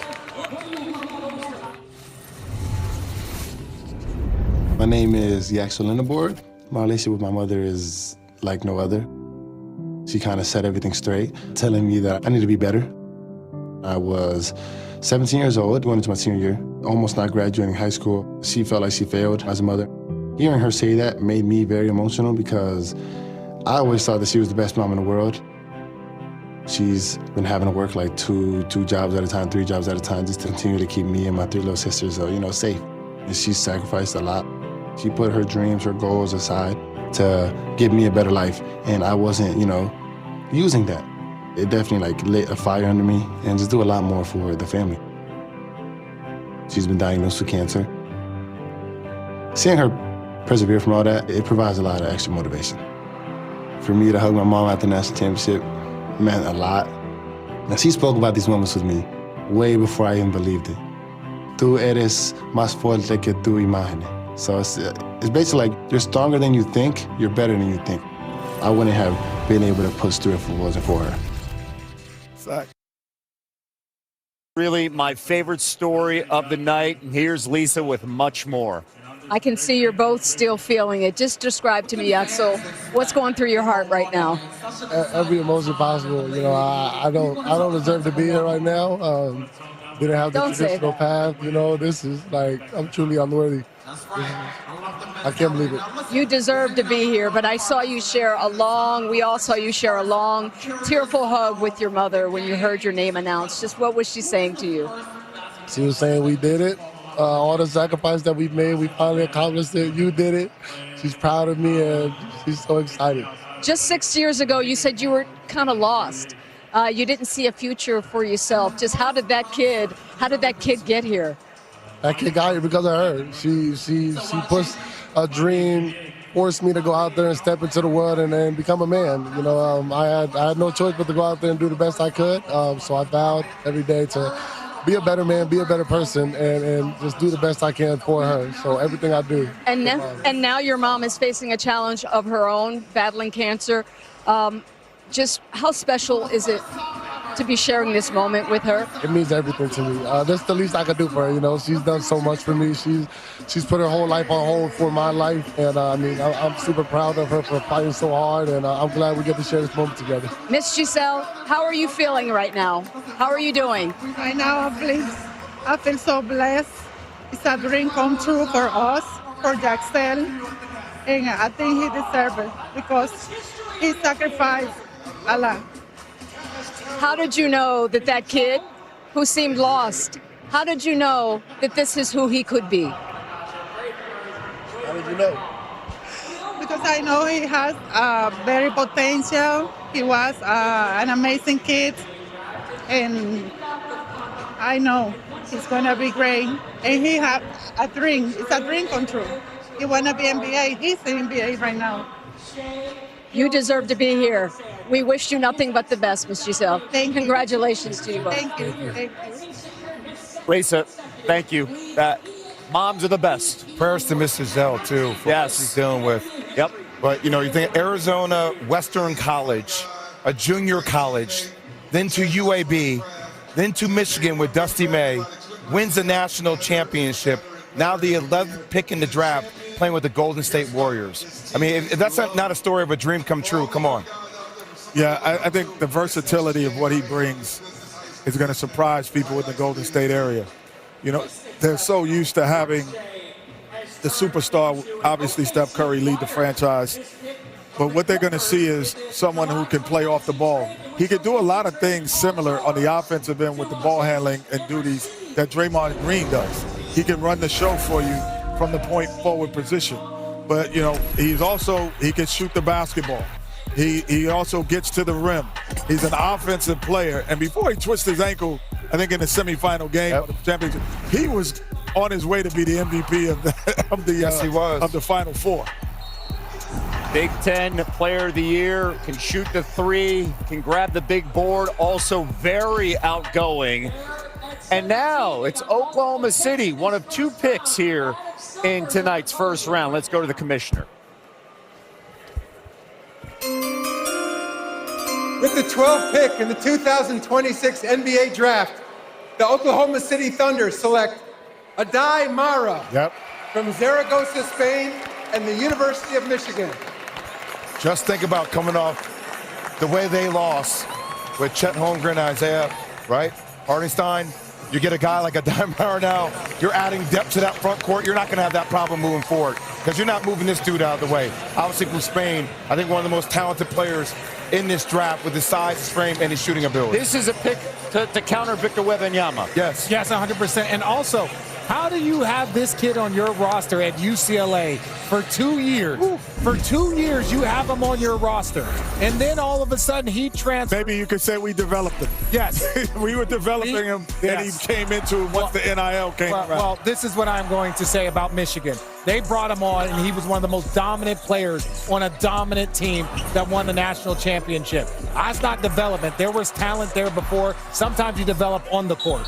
How about this? Measure with a 9.9 standing reach at the NBA Combine, tied for the second longest in Combine history. Sam Presti sending a message, considering what he experienced. Well, I don't know if it's a Wembanyama thing, but it's a size thing. I think overall, the Oklahoma City Thunder, Chet Holmgren, is better suited to be a 3 and not a 4-5. Yep. So when you put him on the 3, now you can put him on the perimeter for extended minutes, 8 to 10 minutes in a game, when you have a young rookie like this that could come in and play right away. Dad, Javier, was 6'7", Jelly, mom, 6'3". When he was a boy, he would buy 2 pairs of pants, cut them in half, and sew them together so they would reach his ankles. Lisa, take it away.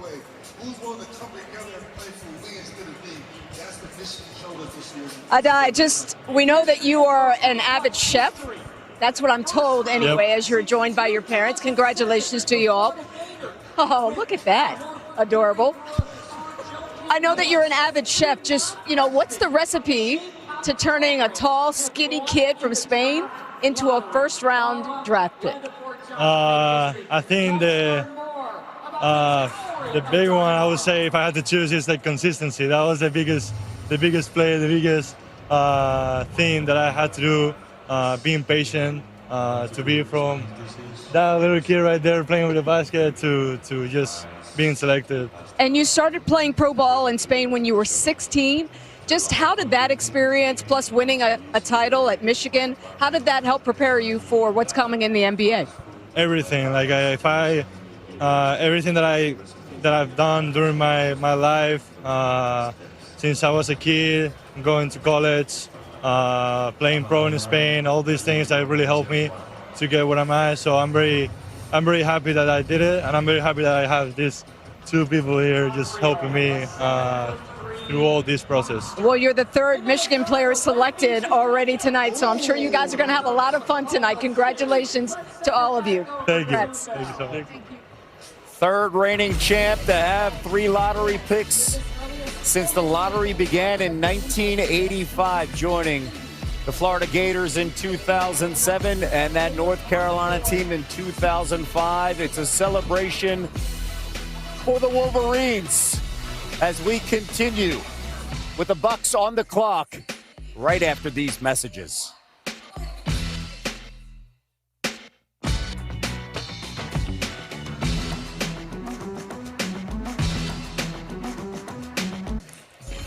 The 2026 NBA Draft continues on ABC. In 1950, when the Celtics selected Chuck Cooper with the 13th overall pick, he became the first black player to be drafted. A month later, it was Nat Sweetwater Clifton. He was the first black player to sign an NBA contract with the New York Knicks. And on opening night 1950, Earl Lloyd broke the color barriers as the first black player to appear in an NBA game. Joining us today to help celebrate these pioneering achievements is the first overall pick in the 1960 draft, and that is the Big O, the legendary Oscar Robertson, one of the greatest point guards in NBA history. He played 14 seasons with Cincinnati and Milwaukee, MVP in 1964, 12-time All-Star, and something important to all 3 of you guys, the president of the NBA Players Association from 1965 to 1974, the first black president of any national sports or entertainment labor union. Yeah, it's unbelievable. Oscar is not only a pioneer, but he is a pioneer of business, because it was right before the NBA All-Star game that he rallied the troops and said, we are not going out if we don't have an agreement with the NBA for the players union. in the Players Association. And his ability to create that is why these wealthy salaries are here today. The draft continues. We've got the pick in. It says Miami. This is the pick that's going to Milwaukee as part of the Giannis trade.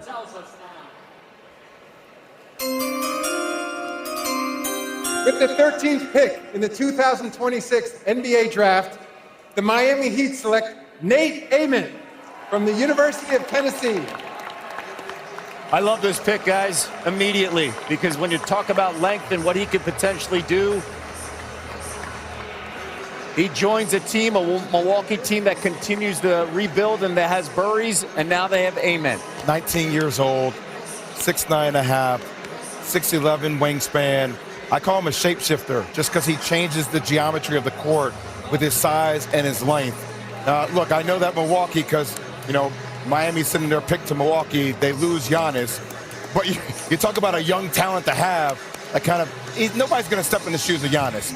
But the size, the metrics, the measurables all are somewhat similar with how he covers the length of the court and also his ability to attack the rim. Well, the difference is what's going to be with him is this version of what we're seeing in drafted is not the version who he's going to be. Where you might see an Acuff or you might see even a Peterson or AJ Debonsa. So we see what the version could be. With this guy, he might grow 2 or 3 more inches. He's only we don't know what version we're going to see in 2 to 3 years. He saw a shot of his mother as well. Nate traveled to Rwanda this past summer to gain a better appreciation of what his mother endured to get out of a tragic situation.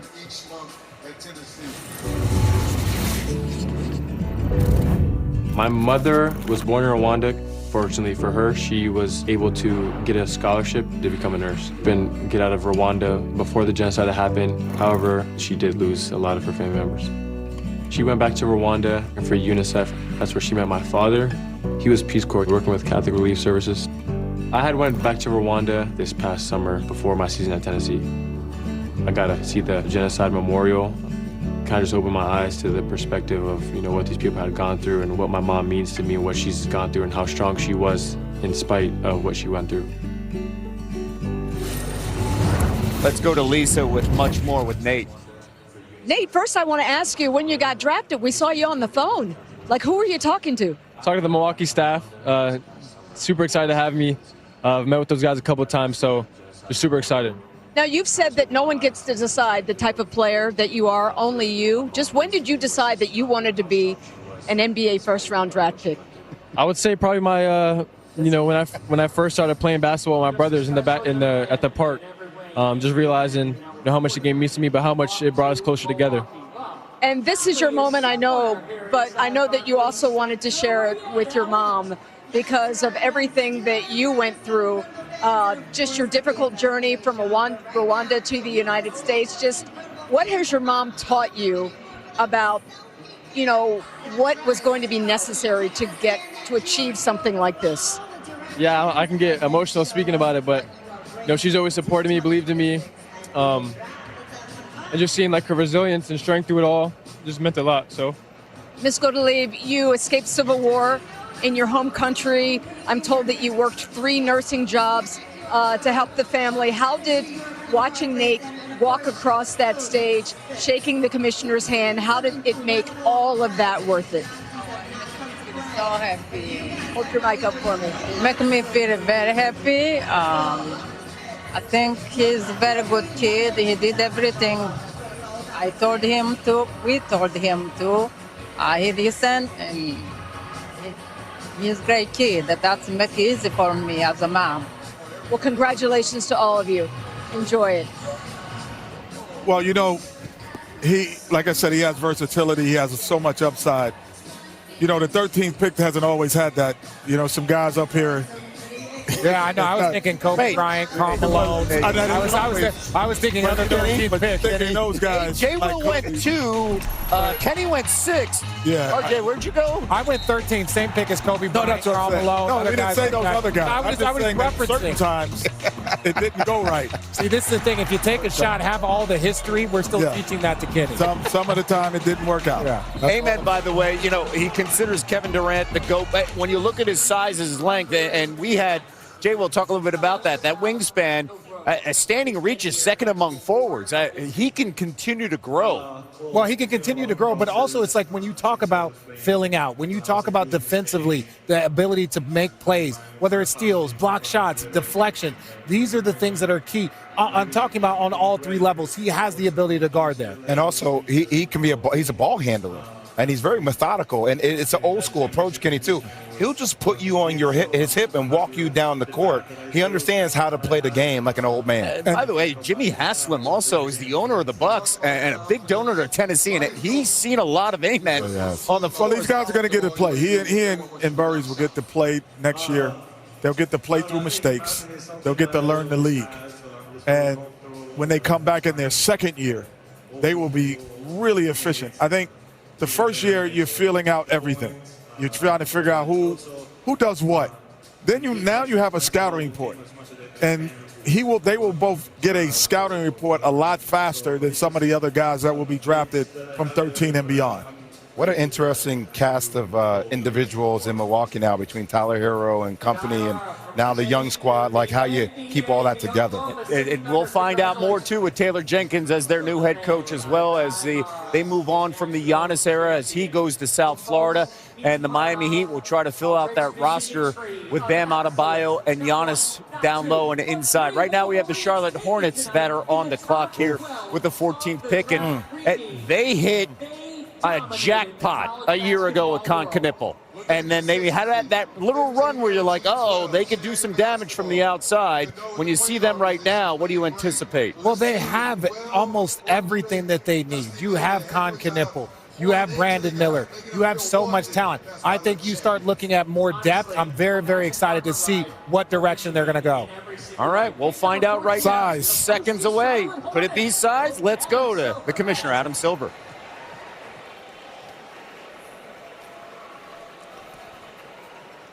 We have a trade to announce. Uh-oh.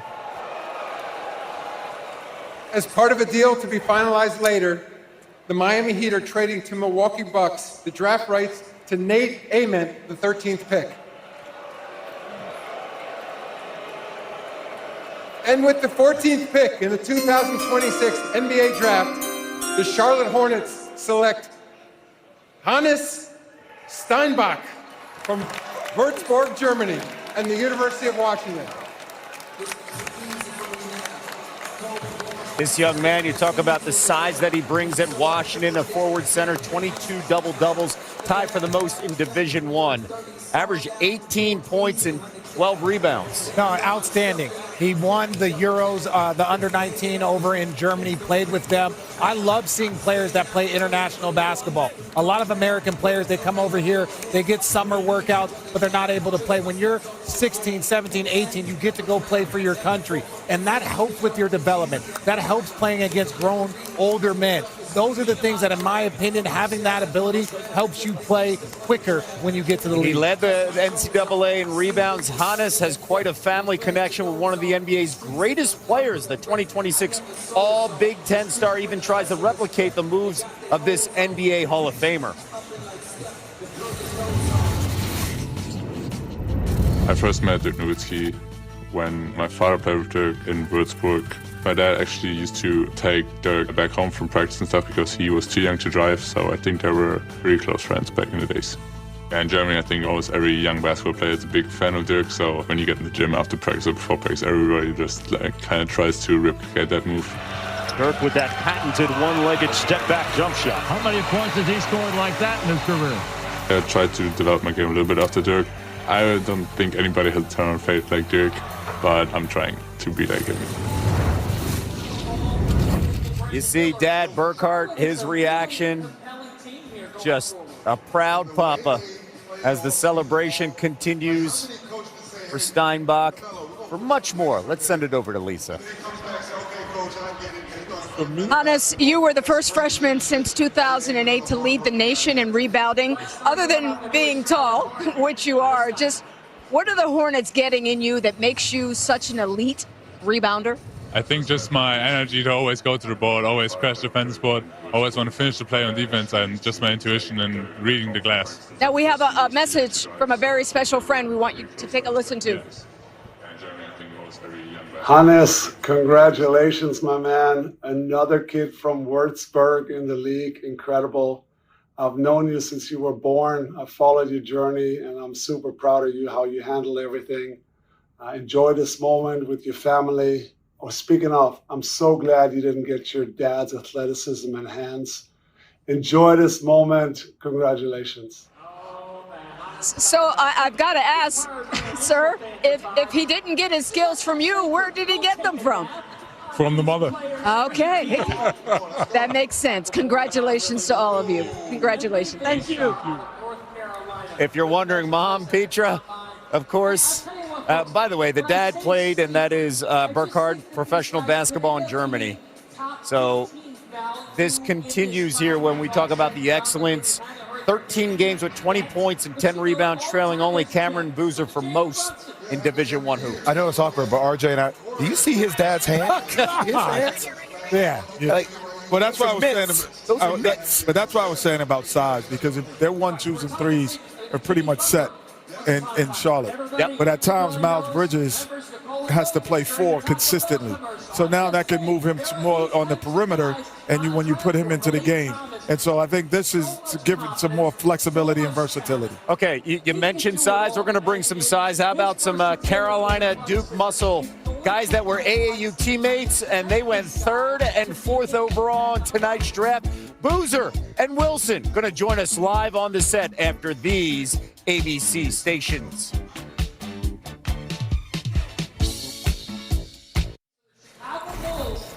And welcome back to the NBA Draft 2026 here on ABC for the second time tonight in the first round. The Chicago Bulls with Thiago Splitter as their new head coach. They're on the clock, and here's the commissioner. With the 15th pick in the 2026 NBA Draft, the Chicago Bulls select Dalen Swain from the University of Texas. So the Bulls went with Caleb Wilson, 4th overall, and now they go with a Texas guard, Dalen Swain, led the team in points, rebounds, and assists, as well as steals per game. 22 games in the SEC where he had 15 points and 5 rebounds. Jay Will, what do you think of this pick? I like his size. I like his frame. To me, this is a sleeper pick. I don't think a lot of people had it due to his versatility and how he can defend. But obviously, Bryson Graham, a new general manager in Chicago, a revamp in Chicago. A lot of people have questions around what is next for the Chicago Bulls. I think this is an interesting pick. There's upside here. I think this is a pick, obviously a long-term as a stash play. It's funny you use the word upside, because it felt like the only time we use upside in the lottery is when Caleb Wilson was drafted. So Bulls with upside. Well, and this is the thing, when you look at the Chicago Bulls, they finally kind of broke everything down last year. They traded Cody. They traded a lot of their players away because they were stuck in that in-between ground. They were in the play-in multiple years. So I like that they've kind of decided to go young. They're going to bring in wings that they want to develop. They're going to play, and this is going to allow, like you said, Kenny, to make mistakes, to play through them. That's where they are currently right now in their franchise. Draft players that they think can improve through mistakes and develop. And Jay, after the trade, when they sent to Minnesota, when they traded to Minnesota, and they now that's the spot he's going to fill. So they needed another wing, another guard who could create off the dribble. Now, can he do it today like DeSumo? No, maybe not, but he will. And he has the ability to kind of learn that and play like that way. I'm surprised they didn't go with LeBaron Philon. Philon's still on the clock, best available right now. Dalen Swain going to Chicago, much more. Lisa, take it away. Dalen, all Hoopers dream of being a first-round pick. Just how did you know that you belonged? All the work I put in, my journey, my family, my upbringing, they always kept me focused on the right things. They kept me locked in, and I'm just super grateful to be here. Miss Constance, take a look at when you see that little guy up there. Just what do you already know about your son that the NBA is about to find out? Any task that he's given, he kills. He absolutely dominates that. So this team is lucky. Like, whatever goal they give him, he'll kill it. And Dalen, why does it mean so much for you to be able to share this moment with your mom tonight? I just know how much she sacrificed for me. She dropped everything that she had to give me the life that she thought I deserved, and she did a great job. If I could do it all again, I'd pick her in every lifetime. So I'm super grateful. Congratulations to both of you. Thank you. Lisa, thank you. Moms, again, I'll say it, it's a theme. They're the best. Nothing better when your mom believes in you before you even realize that you could do anything. And that's what we're seeing tonight. 30 dreams come true. Now, Duke, Carolina, I put that conversation on hold. RJ, sorry, you're going to have to take a seat back and enjoy this. As we take a look through the years at Michael Jordan, Kenny Smith, Vince Carter, some of the stars on the other side of this rivalry, Grant Hill, Jay Williams, Jason Tatum, and then tonight, going 3 and 4, Cameron Boozer and Caleb Wilson, AAU teammates that Kenny saw them play together, and they shine together, and then they shine together tonight on the big stage here, Kenny. Well, the two most prolific forwards in college basketball last year were these two guys. You know, I count AJ as a wing, and they did not disappoint. Every game got better, and this is going to be an interesting time with these two guys in the next decade. They'll be linked together, Duke, Carolina, but they'll be linked together as guys trying to go each other to win NBA championships possibly. What's up, boys? What's up, guys? What's going on? About to sit down with us, and that is former AAU teammates. Pick number 3, that is Cameron Boozer. Yes, the Duke product going to the Grizzlies, and then it's Caleb Williams, the North Carolina product, going to Chicago. Welcome, guys. Congratulations on a fantastic experience. Thank you, man. I appreciate that. Caleb Wilson, of course, feeling really good right now. By the way, I mentioned this. The last time we've seen only 2 other Carolina kids that go to Chicago in the first round, Kobe White and Michael Jordan. When you hear that, what goes through your mind? It's exciting. You know, I got some big shoes to fill, but I feel like I can do it, so I'm just ready to go. Well, can we keep this a little interesting? Yes. What's up, Tar Heel? But let me ask Cameron the question. And I got one. Ask Kate. I like this. RJ, you sit this one out. Yeah. RJ, wait till, we'll wait around. But, Cam, this will be the first time you play basketball in the last 8 years without your brother. How different is that going to feel? Forget about everything else. He's not going to be in the same city. He's not going to be in your room. You're playing without your brother for the first time. Yeah, I mean, it's going to be sad for sure. But I think, for both of us, we're going to have no problems at all. We're both great players. We've got a great feel. I think it's a huge opportunity for him. His whole career he's had to play with me, being the best player on the team. So for him, he's going to have a huge opportunity to step up and have a big year. Caleb, you and I have had a lot of moments throughout the course of the season, games that you played at, games that you even didn't play at, but you told me you were going to play even though that happened with your hand. Rich Paul has raved about you as a player. What did you find out about yourself that maybe your game didn't get a chance to show in the regular season that you found out now coming into the draft? That I'm a great shooter. Honestly, I worked a lot on my jump shot, and then also... Caleb, hold your thought right now. Let's go to the commissioner. We're going to find a teammate here for Cameron. Yeah, I like With the that. 16th pick in the 2026 NBA draft, the Memphis Grizzlies select Bennett Sturtz from the University of Iowa. Yes, sir. Shooter. Yes, sir. Cameron, you love the pick, huh? I love that pick right there. I was actually talking to his dad this morning, so I like that a lot. Young man's fearless. Yes, sir. And his journey, of course, has found him to the biggest stage. He was fantastic during the tournament. Yeah, he was fantastic. His ability to play makers was ball second to none in college basketball. He's able to find people. He's able to get his own shot off at the same time. This is a really good pickup for Memphis. And this now traded again via all these different ways it got to where it's going to get. But this is a really good player, and he's really skilled at his position. He's going to come in. He knows what he's going to do. I always say 13 and down, they're not developing. These are guys who've done it, but maybe not. People still feel that they could maybe have a super, super high ceiling. The two guys up here, we're expecting be franchise players. The ceiling is the roof for these two guys. I think he's a bucket, man. This dude is a grinder. Great little reference, by the way. I heard that. We caught on to that. But I think he's a great addition because of his positional size and also his ability to knock down shots from the outside. It is extremely high IQ. So you can see the way that Cameron plays. He's such an elite passer to have a guy on the floor like that can space the floor and also defensively can strap up. Yeah. By the way, we just got word that Sturch is going to Oklahoma City. Wow. Oh, that's talk about a high and a low. Wow. That's crazy. Gets crazy around here. Hey, welcome to live TV at the NBA draft. Just when you thought he was your teammate. Yeah. Get more information, of course, as that trade comes in, as this develops, as the night continues here. By the way, we talked a little bit about you guys were teammates. Wait, Kev, can I finish my question to Caleb? No, please do. What about your game has transformed that you don't think people know about that you found out? Definitely my shooting for sure, and then also just my ability to play make and create opportunities for others. I would say this, Caleb, watching you, and we get the Sturts, add passing to that. People didn't know you were a great passer like you were this year. And right now, I'm going to pass it on to Lisa with much more. So apparently Bennett already knew that he was being traded, so we can skip past that. But Bennett, just tell me, patience and loyalty, that's always been a big part of your journey. Just how have those two things played just such a huge role into getting to this moment? I mean, I think it just starts with my faith. First off, all glory to God. He's given me a platform, and I just want to use it for him the rest of my career.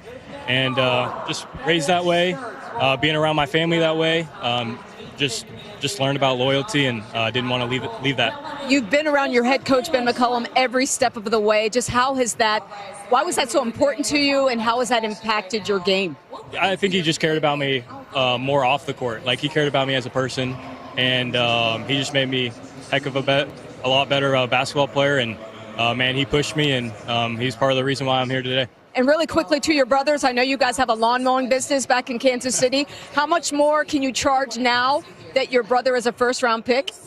That's a great question. I don't know. We'll talk to our sources. We'll get with you on that. But I guess we can charge a lot more now. Yes, absolutely. Yeah. Absolutely. Get on that. Congratulations to all of you. Thank you very much. Lisa, thank you so much here. Back on the set with our third and fourth picks overall. That is Cameron Boozer and Caleb Wilson. Time for the State Farm Fantasist question of the night, guys. All right, huge milestone, of course, no doubt. Who's the first person you want to thank for helping you make this dream possible, Cameron? For me, it's definitely going to be my mom, man. All the sacrifices she made for me. Everyone talks about my dad and his part of my journey, but my mom did it from a night-to-night basis, sacrificing time, money, traveling with me everywhere. She never missed a game my whole entire career, whether it was traveling for AAU or my high school team going somewhere, or we had to drive 4 hours to Orlando.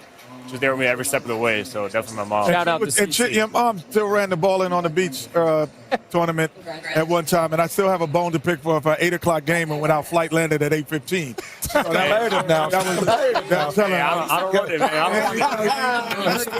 I still have a bone to pick with her about that scheduling. Caleb, how about yourself? Probably my dad, honestly. He coached me up until the 8th grade, so he's always been there for me. But my mom is just as important too. She's helped me become the person I am today. So it's really been a support system. So I mean, it's definitely my dad though, just because of him coaching me. I do have one question. Okay. You guys, the Carolina team from Durham thing. Just say, you can say it out loud. I'll say it. The Duke thing. There you go. You guys were teammates and grew up together, so to speak. Did you guys keep in touch during the regular season? With that rivalry. I was at Chapel Hill a couple of times. Me and my brothers in the picture eating out there. We play together. We won together. Always going to have that relationship. Obviously, we're on the court. We're going to try to compete and take each other's heads off. But, this is my guy for sure. Super proud of him. Okay, we got a moment here. I have to come over because we're not going to give this to RJ. He doesn't know how to handle cards here. Pretty cool moment. This is your first professional basketball card as a Grizzly. That's tough. This is your first basketball card in the NBA as a Chicago Bull, presented by Topps Now. Why don't you guys sign your first autograph as a Grizzly and as a Bull for this moment? And keep it. Don't give it back there. Sure. Trying to get that money. You got to keep this thing clean here. Yeah, got to frame that, guys. Soft edges. Do not want soft edges. By the way, this will be for fans that are collecting at home, inserted in random packs right now on Topps Now. Released today. Look at that. Can we get a view here? Can you guys show that to the camera? Now that is tough. You are a pro, Kev. Right. Wow. You guys do not get your first card. Welcome to the NBA. Welcome to the NBA. Yeah. Make sure we secure that the right way. thing. Thank you so much. Thank you. I appreciate Congratulations. Congratulations. Sir. Congratulations, man. Happy Y'all got some nice watches. Again. What we got on today?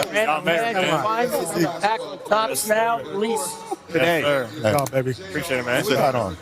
Yes, sir. Hold on. Oh, hey. Hey, Carolina. Hey, I got it. No. I got it. We have the new iPhone. We can get you out of there.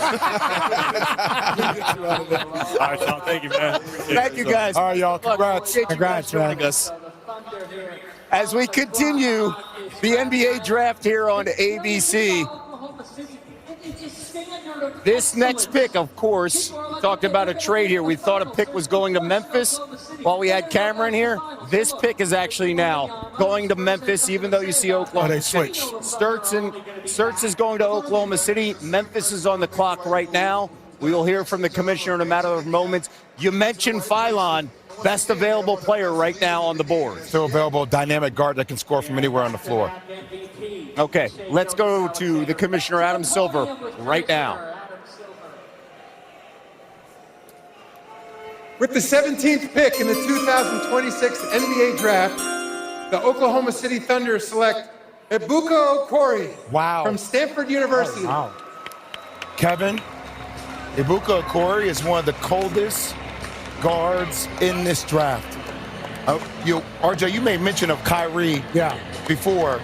He has Kyrie-like feel to him when he dances with the rock. A little bit undersized, but can shoot the ball. An elite scorer. I've called multiple of his games at Stanford during the ACC tournament. When I tell you this is the sleeper pick of the first round of the NBA draft, like that's what this is. That's how talented this player is. He can get a shot up against anybody. An elite score-making guard. Is good at angles of attack. Has different array of shots at the rim as well. He is a cold-blooded assassin. By the way, we have an update. This pick is not going to Memphis. It's now going to Detroit. Oh, wow. So Okori now joining the Pistons as part of another trade. He could play offside Cade Cunningham. You know, we talk about Tobias Harris being number 2. I'm telling you, like, he's going to get a lot of playing time because of his shooting ability and his passing ability. But it's also his shot creation. Yes. He didn't have enough shot creation in Detroit. So much was put in Cade Cunningham's hand, and he delivered. Tobias Harris was outstanding this year. Had one of the best postseasons of his career. But they did not have enough guys that could create shots, not only for himself, but also for others. When you talk about dancing, he's one of the best at it. But ultimately, that is something that Detroit needed. I'm not surprised. Well, the one thing that, and this is not if you watch this guy play in college, you'd understand what I'm saying. He reminds me of Brevin Knight in terms of the toughness and the way he scored. Like in college, Brevin Knight was a scorer. This guy's the new age of that because he has the dance material. But he is a great pick. This is going to be fun to watch. Both parents, we saw the emotion, Nigerian immigrants, alumni of Harvard University, and Lisa is standing by with Ebuka. Ebuka, what's it like when you hear the commissioner call your name as a first-round draft pick? I mean, it's everything I've dreamed of this since I started playing basketball. It's always been my goal to get here. And to just see it happen in real time with my family, all my loved ones, it means the world to me. Now, what was harder, leading the ACC in scoring as a freshman or telling your parents that you didn't want to go to Harvard? Probably leading the ACC in scoring as a freshman. Yeah, that leaving Harvard was also hard too, though. I think they're over it now, though, right? Yeah. Congratulations to you all. Thank you so much. Yeah. What a special night. Young man averaged 23 points last season at Stanford. And we'll be back with much more of the 2026 NBA draft after these messages.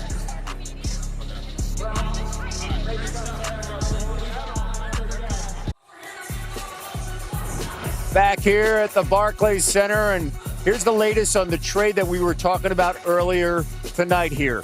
The Grizzlies received the 21st overall pick and 3 second-round picks. The Thunder get Bennett Sturts, and you see Okori going to the Pistons. Let's go to the commissioner right now. With the 18th pick in the 2026 NBA Draft, the Charlotte Hornets select Christian Anderson Jr. from Texas Tech University. Made the all Big 12 first team, Big 12 most improved player, 6'1", 180 pounds, the Texas Tech guard. Yeah, played for Grant McCaskill, a big-time defender at the point of attack, has a very high basketball IQ. And Kenny, we often talk about guards that can run PNRs. I mean, he is dynamic at that. He just cuts you apart, dicing you section at a time, and has an elite shot, so you got to get out and extend your defense and can make great reads, obviously playing with big-time bigs. When I watched him play, I looked like sometimes he was doing drills. It's like, come off the pick and roll, pop. You come out, you go into the screen, then you come here, I'm gonna pull back. He has an innate ability to create a shot, find a shot, and actually make the great decision. And when you look at Kobe White, they have him in Charlotte. You look at LaMelo Ball, but I still think they need more guard play. Again, we've talked about the amount of guards that the best teams are carrying on their roster. And again, when he's able to defend, we know LaMelo Ball is a solid defender at best currently right now in his position. To have another guard that can come in, play defense, change the pace, and keep up that style of play that the Hornets like to play with, that's important. Controlling and pioneering that second unit is a really big-time responsibility. They got Steinbach earlier in this draft with pick number 14, and Christian Anderson now going to Charlotte. And he set the Texas Tech single-season assist record. By the way, 5 games with 20 points and 10 dimes, led the entire Division I there. The guard played fantastic from the sophomore, who averaged 18 points and 7 dimes per game, shooting 42% from 3. And for much more, let's send it over to Lisa.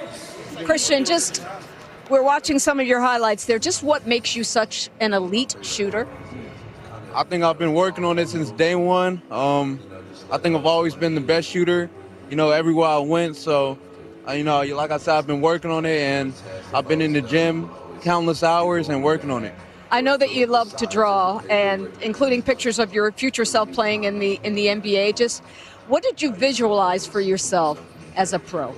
I always just visualize, going somewhere that, likes having me as a player. And I always knew I could accomplish this dream if I kept at it, kept being determined. And now it finally feels great to achieve it. Now, Dad, I know you were a pro in Germany. Just what does this moment mean as you watch your son become a first-round pick in the NBA? What does it mean to the family? Man, I'm looking at that picture over there. That picture right there. No, look at the behind you. Okay. So that's, just take it in every single day. That's an unbelievable picture right there. Him and his brother have been doing it since they was 1 year old. And I saw their talent and their dedication. They devoted to the game, so I'm super happy for them. Congratulations, Christian. We're looking forward to watching you in the NBA. Thank you. Lisa, thank you so much. That's what it's all about here on ABC, The Family Affair. And the experience, a thrill of a lifetime, a once-in-a-lifetime moment for many of these players, something they'll never have again. And looking back fondly through the years, we found some moments as well. 6th pick in the 1987 NBA draft, with the 13th pick in the 2001 NBA draft, with the 2nd pick in the 2002 NBA draft, the Sacramento Kings select the Houston Rockets, select the Chicago Bulls, select Kenny Smith from North Carolina, Richard Jefferson from the University of Arizona, Jay Williams from Duke University. So we saw some. Where were you? Yeah, them diamond earrings. I did. I know. Yeah, some diamond earrings back there. Hey, that mustache was elite. How old were you with that mustache? Don't worry about it. Don't worry. I was saying the mustache. It wasn't elite stash. I'd never seen a 20-year-old with a stash like that. What the conversation because where were you? I was hanging out with my family. I was having a good time. You didn't want to come? I knew I was going to be a lottery pick, so I just decided to hang out. I forgot 13 is lottery. Yeah. Yes. Hey, why such a big ovation for you? Was there something? That was loud. Chicago. I don't know. Well, most of the people that went to Duke are from New Jersey, New York. So. Well, they also didn't see the future coming, so they were cheering kind of preempt. Sorry, I apologize. Wow. Hey, listen. Wow. The guy was a unbelievable talent. He was okay in college. He was okay. He was okay. And his career trajectory would have been a lot different if he didn't like motorcycles. Yes. Yes, that's on record. I wrote a book about it. Yes. I try to beat everybody to the punch. I guess everybody that goes to Duke isn't that smart. Wait, he wrote a book about it. I'm agreeing with him. No, if you can't be that smart, if you write a book. But anyway, let's go on to our next. Well, the Raptors are on the clock right now. Can I say, I am shocked that LeBaron Furlan has not been drafted. Why? Why do you think he has? Because he was going to be. He's a lottery talent. Yeah. He's a lottery talent. You're talking about one of the most gifted scorers in the entire draft, and we're at 18. We're at 19 right now, and he's been best available for the last 9 spots. Yeah, I mean, it's all right now. It's about being in the right position, and I think right now, if you're looking at the Toronto Raptors, where they're lacking is probably at the 3 and the 4 spot. They need depth at that area. So if you're looking at guys like Ethan Lopez, Kareem Lopez from overseas, you know, he's a guy that could be there. But I think if the Raptors are looking for a need, they probably will go with someone on that 3-4 split. And we talked about this being guard heavy. How much is that working against Furlan being guard heavy? I mean, obviously he's undersized. It's the storyline, right? Yeah. All right, here comes the Raptors pick. Here is the commissioner, Adam Silver. With the 19th pick in the 2026 NBA Draft, the Toronto Raptors select Alan Graves from Santa Clara University. Another Santa Clara basketball star. We've seen this. Pajemski in 2023 picked 19th overall, going to Golden State. Jalen Williams, 12th overall in 2022, going to Oklahoma City. The program is building guys to the next level. Well, yes, and when you get an opportunity, I don't want to say a mid-major, but it's one of those schools. They're not playing North Carolina. They're not playing Duke. So if you get a talented player and you actually show that you can dominate in your league, if you look at Gonzaga for so many years, the amount of players that were coming through there, we could go back as far as to Steve Nash. There has been talented players that have come through there. And once the league sees that there's an actual pipeline, wait, this guy can play, Pajemski can play, J-Dub can play. Okay, let's start looking in these places for these talented players, and I believe he's the next one up. Wingspan's the storyline, Jay Will, when you look at this young man. Yeah, I mean, he has positional sides. He has the ability to shoot the ball and to play inside out. You know, Bill Duffy, another big-time player that's one of the best agents in the game of basketball at WME Sports, went to Santa Clara as well. But ultimately, you love his touch around the rim, and you love his feel in the game of basketball. And RJ, to your point, like they've competed against some power conference schools, and when they have, that's when he showcased most of his skill. Well, the best player come out of here is a point guard. It's by the name of Steve Nash. Steve Nash, right. But I think overall, Toronto Raptors need him. They need depth at that 3-4 position. They're getting it, and he will play. He will play some minutes, significant minutes for a team that's going to be in the playoff hunt for the next 5 to 7 years for sure. Led by Brandon Ingram and Scotty Barnes. They lost to the Cavs in the first round of the Eastern Conference in a Game 7, but they're coming off the best record that they've had since 2022. And Alan standing by with Lisa.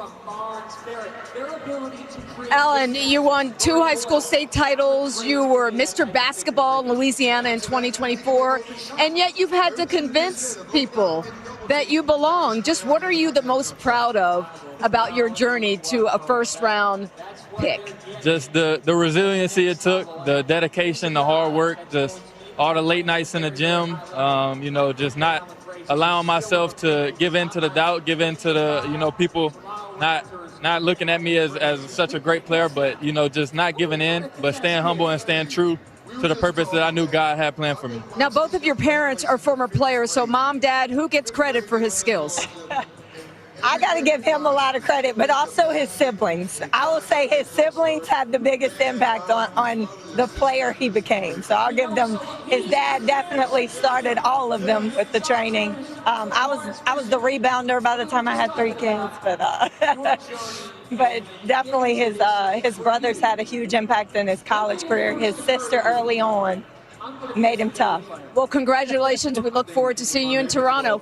Yes, thank you. Thank you. Thank you. Marshall and Amy, proud parents, of course. And next on the clock, the San Antonio Spurs. Last time we saw them, they were walking off the floor with some disappointment. Victor Wembanyama and company. This young group of superstars with Steph Castle at the age of 21, Dylan Harper at the age of 20, and there's Wemby at age 22, losing in 5 to the Knicks, RJ. Well, when I look at, obviously, this team is loaded with talent. They are the next up, in my opinion. But when you look at how they've drafted, where they've drafted superstars, they've drafted Manu Ginobili in the second round, Tony Parker late in the first round, Vassell was in the middle of the first round. So this pick right here, I'm actually really excited. The Spurs have gone, their scouting is so elite. They are one of the few teams that can find gems in the 20 to 40 range because they've consistently done it. As crazy as this may sound, I think they need help in the guard play. I think because they need, when Dylan Harper comes in, he can also play off the ball. And so with that second unit, I think they need help in the depth in the guard play in the second unit. And so I wouldn't be surprised as your guy who's sitting on the board, Baron Fylon, that he might be one of these guys that they look at and say, we need scoring and we need help in the second unit, because that's where they lost the series against the Knicks. Or you take a guy like Cameron Carr, who's 6'4", with a 7-foot wingspan, who's an elite scorer, efficient, and also can strap up defensively, fits well with them. But also, Jay, understand, when they put Stephen Castle at the point guard spot, the turnovers were going way up. So yes, having another point guard, having someone that's a ball control. De'Aaron Fox is still their starting point guard. Yeah. He is a guy, wasn't 100% healthy at the end of the postseason run, but you could see they need a control guy, someone that can control the tempo, that can get all of the people in the right places. I think that would be the best pick. You don't think that's Castle, though? I just think he will get there. Yeah. He will get there. There's nothing he can't do. But I think if you look at the consistency of his turnover numbers, when he was getting 8, 9, 10 turnovers, when you're doing that consistently, that means that we need to lower the amount that you're doing the primary ball handler. I think Castle is a all-star. He's going to be multiple time. His advantage to me is his strength and his size. Oh, yeah. So if I put him against two guards and small forwards, they can't handle him. Yeah. I think he's too quick for threes, too powerful for twos. You put him at the one, he's not always faster than the one. So I want to keep him in his superpower. And Castle's superpower is his strength and his ability to rebound and his ability to get into the paint. So for me, if I was in the office of San Antonio, I would be looking hard at a guard so I could keep him in his superpower. Guard is the fit right now in your mind as well? I would probably say so. LeBaron Fylon is a guard, but he's a scoring guard. He's not a playmaker. He's not setting people up. He's not a maestro. He's more of an elite attacker off the dribble with time and space. So I'm curious if there's a guard that's on the table that could be more of a trend, like, hey, a setup guy. I don't think there really is right now. And what about your guy if you go big at Arizona? Cole Pete, I think he can play the small ball 5, in my opinion. He knows how to move, but also even in the forward position, there is, again, you can't have enough wings and forwards. I think it started with Golden State. They started that trend, having multiple smalls, multiple guards, and then it is evolved into what you see OKC. Even when you look at what the Knicks did this year, they only had one big on the 4, and there wasn't a power forward. OG is a 3-man with the ability to play 4, but then they have Mikal, they have Josh Hart, they have all of these guards. So if you're always kind of playing follow the leader, for the Spurs to go get a guard or a forward that can kind of play the mix of both, I think the board's wide open. Yeah, the board is open. We're just throwing it out, what we think was best. Also, if you want to go back up center, you got Vassell from North Carolina, that if you're going to have this type of energy. But the most, to me, glaring need is the second unit guards. And that. We'll see how they go here, especially when you talk about the depth and adding to a team that has so many building blocks. The pick is in. Let's go to the commissioner. Lopez. With the 20th pick in the 2026 NBA Draft, the San Antonio Spurs select Jaden Quaintance from the University of Kentucky. So they go with size here. Jaden not here at the NBA draft, but they picked a young man from Kentucky who's 6'9", a forward center. And Jay Will, you're a big fan of Jaden. Well, he was at Arizona State beforehand when he was healthy. Couldn't get on the court really with Kentucky, but he became just the 4th Big 12 freshman to record 60 blocks and 25 steals in the last 20 years. Gosh. That's with Kevin Durant, Joel Embiid, and Tristan Thompson. 6'9", 7'5.5" wingspan. When I tell you the footwork, the touch, if he weren't hurt last year, he would have been one of the best players in college basketball. Fewest minutes played in a draft year, 68 minutes by a first-round pick since Michael Porter Jr. in 2018. He was fantastic at Arizona State, limited time at Kentucky. You heard some of the buzz and the boos because the Spurs were on the clock. Glad there was no eggs here. New York-centric crowd. You are going to hear this place lose its mind in a matter of moments because the Knicks are fast approaching. We'll be back much more of the 2026 NBA Draft after these messages and a word from our ABC stations. I'm leaving today. I want to be. Back here at the Barclays Center in Brooklyn, WWE Night of Champions comes your way Saturday, 1 p.m. Eastern. Stream it on the ESPN app with the unlimited plan, with the first hour also airing on ESPN. And the NBA's next generation taking center stage. It's the NBA Summer League in Las Vegas. Catch every game live across ESPN and Prime beginning July 9th as we continue here with pick number 21 of the NBA Draft. Kenny the Jet Smith, Jay Williams, Richard Jefferson, Kevin Nagandi, along with right now the Pistons are technically on the clock, but this pick actually is going to Memphis as part of a trade that we earlier talked about with some moves here in the teens with draft picks. But right now we have Memphis on the clock. And as we take a look at briefly the best available, you have Phylon still there, you have Cameron Carr still there, you have Kareem Lopez still there. Plenty of value here at the 21st spot. Well, you don't know what the direction is ultimately going to be for Memphis. So these draft picks, you have to wait because you don't know what's going to happen with Ja. You don't know what that situation is going to be. So right now, we're learning what Memphis is going to do based on who they pick. And earlier tonight, their third pick overall was Cameron Boozer. Right now, let's go to the commissioner. It says the Pistons, but this pick is going to Memphis. I think Lopez. With the 21st pick in the 2026 NBA Draft, the Detroit Pistons select Kareem Lopez from Hermosillo, Mexico, and the New Zealand Breakers of the NBL. Yeah, you know what? Lopez actually played for a team that myself and Carmelo Anthony invested in the NBL. And so we talked to him, his dad, and that was in Australia when he played in Australia initially. So this guy, he's a strong rebounder. He's a tough player. You know, he's played against men for the last 2 or 3 years. Those leagues that over there, they might not be as skills as physical at times as the NCAA, but they're much more physical. So he's going to bring a physicality and playing against a physicality that is going to make him really good in this league and a good pick for Memphis. First Mexican-born player to be drafted in the first round in NBA history. His love for the game, courtesy of playing with his dad, his pro ball playing dad. He hopes his experience in the court will one day bring a positive influence to other young players from Mexico.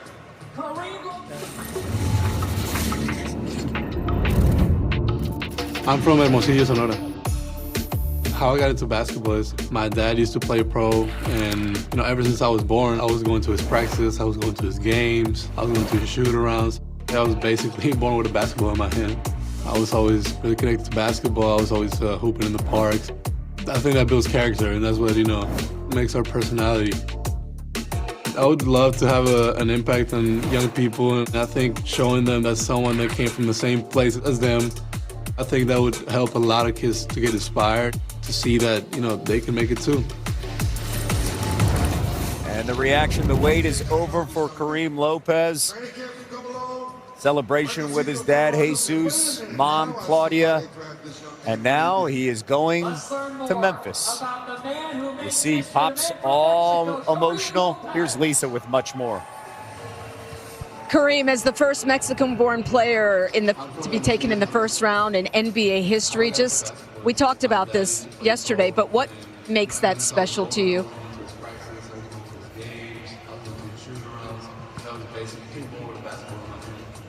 was always looking into basketball. I was always hooping hard.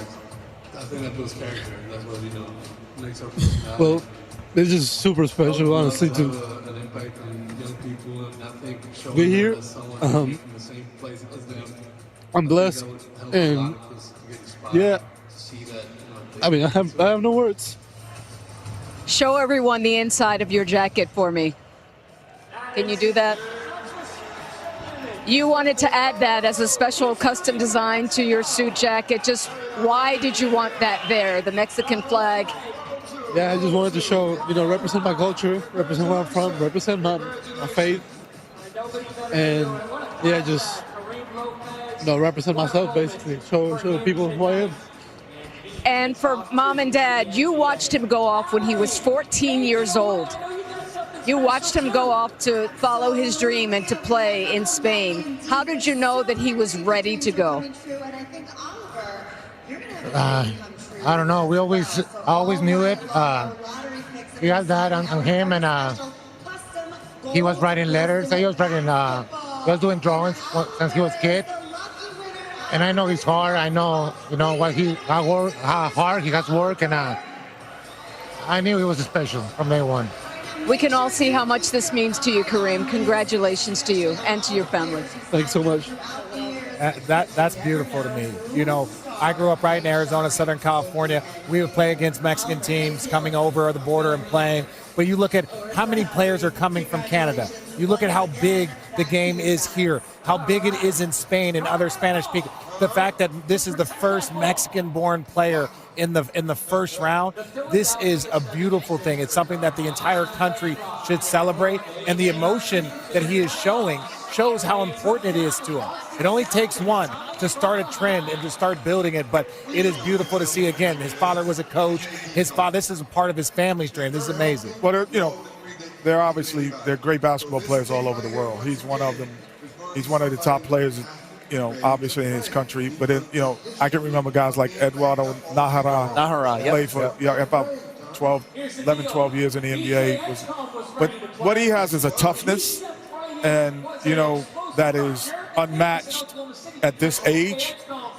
He's more of a bruiser as well. He can be physical, and that his physical size is going to help him early on in his career. There's some skill things that he will learn and get better at, and playing against athleticism at the same time rate. But he has a lot of the tools, and he can just fit right in with Memphis and give them some luxury minutes. Paired up with Cameron Boozer, too. Well, Cameron, Zach Edey as well. I mean, they have a lot of positional sides now, and I think that physicality that you made mention of, combined with the experience of playing professional basketball. Yes. That is a very big thing. I know college is trending more towards the pros, but European style of basketball, Mexican style of basketball is very unique. Well, it's different in this way also. College basketball, you're around 90% of people your age on campus. There's nowhere in the world that's like that. When you play professional, you're the oddity. You're around 90% of people who are not your age. Yep. And so learning to adapt and be part of that, he is a pro already. So now he just has to learn the game, where some of these young men will have to learn how to be a pro. He does not have to learn how to be a pro. And that's, to your point, that's what's special about it. When you go over to Europe, they practice twice a day, every single day. It is not, you're allowed 4 hours with your coach a week in the off season. Every day, twice a day. So it teaches you how to be a pro. It teaches you how to train, how to learn how to the plays. There's so many things that go into professional in Europe. That's what your coach is just telling me. Your coaches, they wish you were a pro. Hey, Philadelphia 76ers. This is where the draft begins for many. The pick is in. Let's go to the commissioner.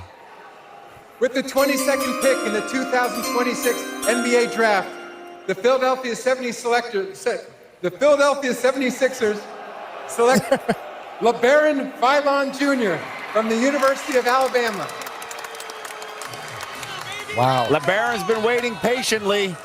Finally heard his name called, and it's an interesting setup when you look who they already have with VJ Edgecombe as well as Tyrese Maxey. Well, but that's also, VJ Edgecombe is the reason why Jared McCain, they moved on for him. He's a year older. He's a year older in the draft process. So when you look at it, it's like, if Jared McCain comes up, are we going to pay him when we got BJ Edgecombe and we got Tyrese Maxey? So now you're able to get another young guard that can be behind that kind of timeline, that timeline where he can develop. You still have 3 very small guards. There was a stigma about them. Jalen Brunson broke that down very, very quickly this season, but there is still that stigma. So now you have 3 elite guards in that small spot. And he's one of 3 Division I players that averaged 20 points and 5 assists a game last season, Jay Will. And Nate Oates for Alabama, they play such a fast style of pace in which they get a shot up within the first 10 seconds of a shot clock. When I tell you, this dude has Jason Terry-like feels coming off the bench as the 6th man of the year, or like a Jamal Crawford. Jamal was elite dancing with the rock, different than anybody. But I'm telling you, off pick and roll, he can dice you apart because he's so good at shooting off the dribble. This is Mike Ganzi's first pick as the new GM of the Philadelphia 76ers, coming from the Cavaliers. And it seems like this could be a very good fit when you talk about speed, adding to what Tyrese Maxey likes to do. Let's go to Lisa Salters. LeBaron, you had to wait a while, but what was it like to finally hear your name called? I mean, it felt good. You know, me and my family just sitting there, you know, waiting on my name to call. You know, it's all about patience, really. You know, not about the pick, really about the fit. I feel like Philly is a great place for me. You know, those guys got Maxey and, you know, VJ at the guard spot. But just adding me, I feel like, you know, you just added another dog, really. I can see the emotion in your eyes. Why the tears? I mean, it's just my mom, really. Just like, you know, sacrificing everything for me, my brothers, my grandma, my grandparents, you know, my TTs, everybody, really. Shout out to my TT back home, really. You know, she was battling cancer. She, you know, got over it, and it was special for me, you know, just to be here with all my family members. Well, congratulations to you. We'll see you in Philly. Yes, ma'am. Thank you. Shout out to Mom Alicia. 12 games with at least 25 points, tied for the most in the SEC. Oh, that guy, is he looking for a ring fitting right now? That is Spike Lee, proud Nick supporter, celebrating a title. He's going to join us.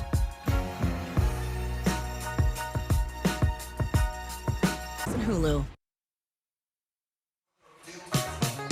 All the emotions pouring out as we continue the 2026 NBA Draft live from Brooklyn right here on ABC.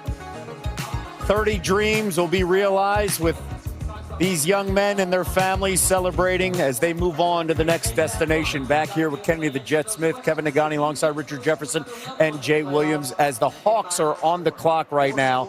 And standing by is Spike Lee. He's going to join us in a matter of moments because after the Hawks, we've got the New York Knicks, the NBA world champions, something no one has said in the last 53 years, and Spike's going to join us. He's ready to join us in a second, but for now, it's the Hawks on the clock, and the pick is in. Let's go to the commissioner, Adam Silver, right now. With the 23rd pick in the 2026 NBA Draft, the Atlanta Hawks select Zuby Ejiofor from St. John's University. He's the only Division I player with 15 points, 2 blocks per game last season. And he's the first player to win Big East Player and Defensive Player of the Year in the same season since a Knick. Josh Hart did it in the 2016-2017 season, Jay Will. I tell you, he led St. John's in scoring, rebounding, assists, and blocks. And in the last 50 years, the only player to lead St. John's in all those categories. He is an absolute dog. And defensively, one of the things you love about him, you know, he can shoot the ball from the outside. He can do all the things you need him to do offensively. He can score down low on the block, more of a traditional player. But defensively, he has such a high IQ. He's never out of position. He's always in position defensively, and that's a huge trait for a guy that's going to have to be a workhorse for a team. I like what the Hawks are doing right now as they set the team up. A team, by the way, that was up 2-1 against the Knicks in the first round of the NBA playoffs, and then the Knicks went on the run. They are on the clock, and this building is buzzing right now, just days after celebrating a world championship.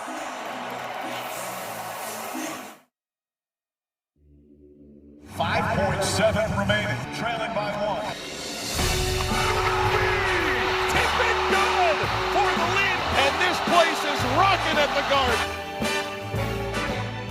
start spreading the news. It's over! After 53 years, the Knicks are finally NBA champions. Knicks fans, this is not a dream. Your long, long wait has ended. It's everything we dreamed of. That's why I came to New York.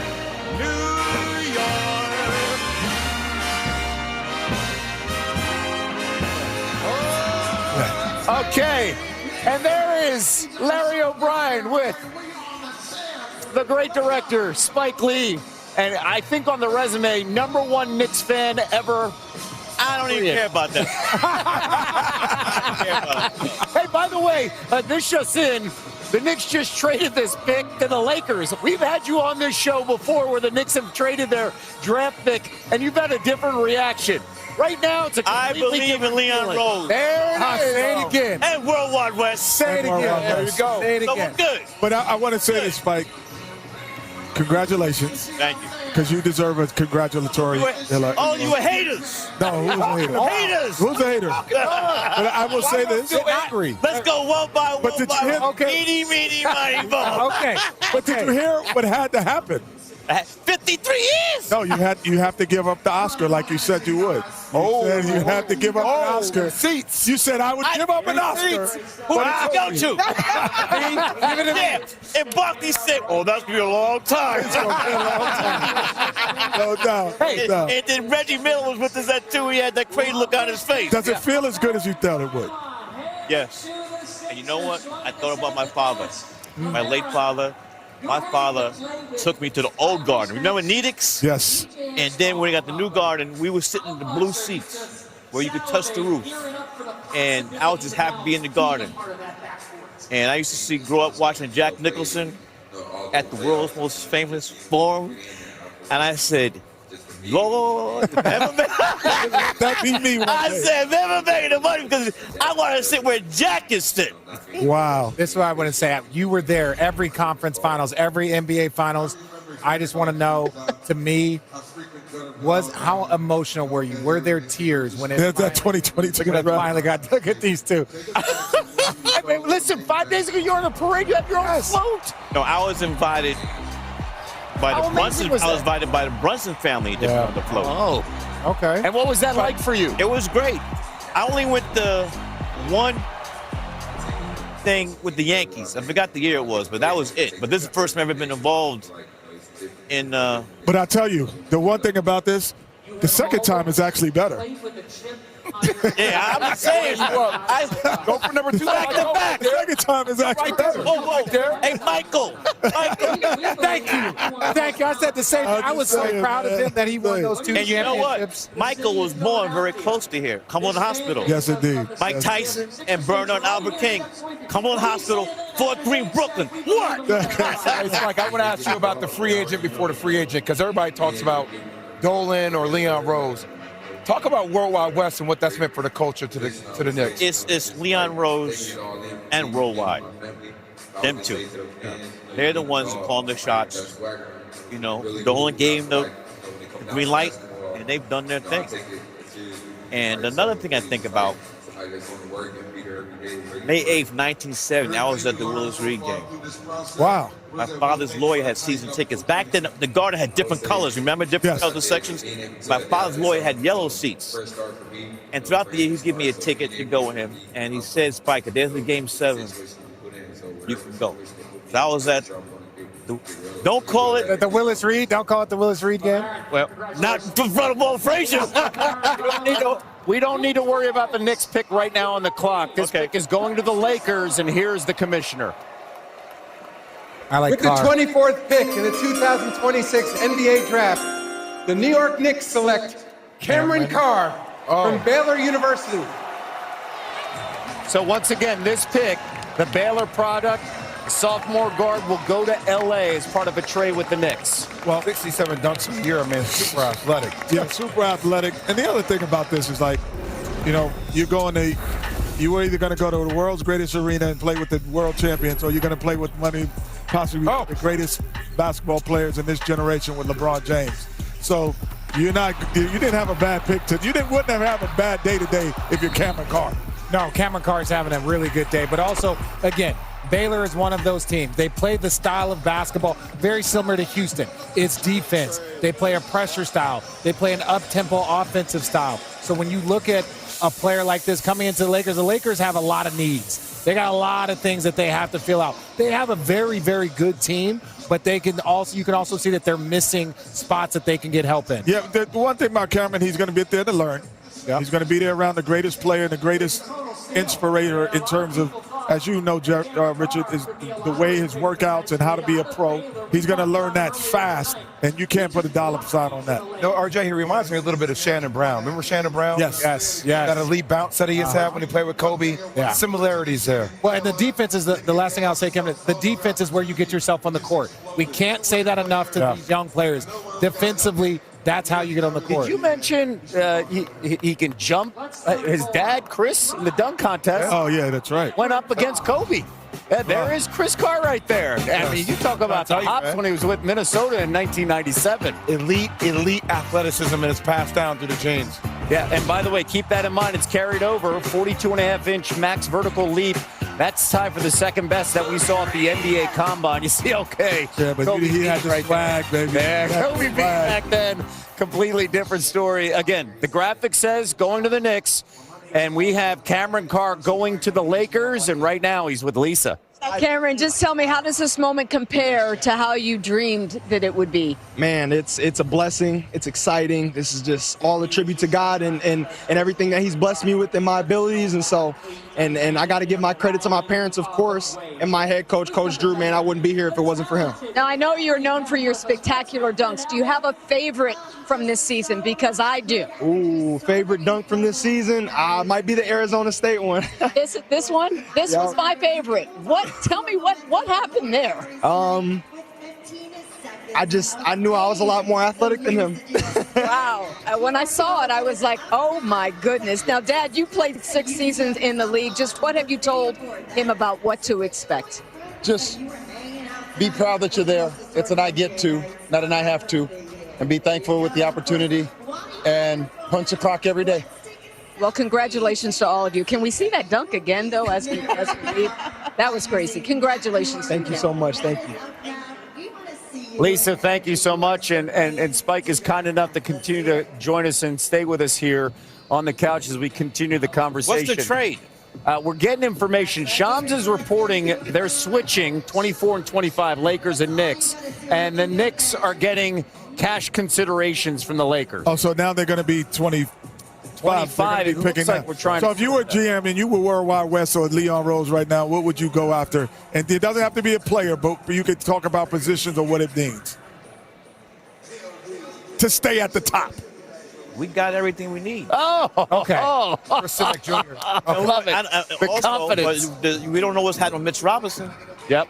Chris Jr., that's what I'm saying. He's your guy. There you go. He's your size. He's your lane. We'll be picking Or at Terrence 25. Reed. Or Terrence Reed. You're picking next. You're picking next. Yes, you're picking right now. Speed hit it. Oh, that's right. I thought you'd give me the boot. No, not at all. Oh, Kenny, the Jordan boot. What's up, Mike? What up, baby? He's on a boat anyway, man. He's on a boat. He should thank Mike. No one's having a better time than this man. Spike Lee. No, I'm just saying he should thank Mike every day. 100%. This is what I would say. If I were to tell you what the Knicks need, Jose Alvarado was outstanding this year. They needed a second ball handler. Going against that San Antonio Spurs team. Jalen Brunson was getting so much pressure. Once they started playing Alvarado, it opened up the game. Just somebody else to create. Mikhail's not as much of a creator. Josh Hart, OG Anunoby. So they could use a guard help. They could also use big help. So to me, it's either. Are you saying get rid of Jose? No. That's just. I'm saying add. No, Jose actually, he's here. Jose, I'm saying add. Puerto Rico. I'm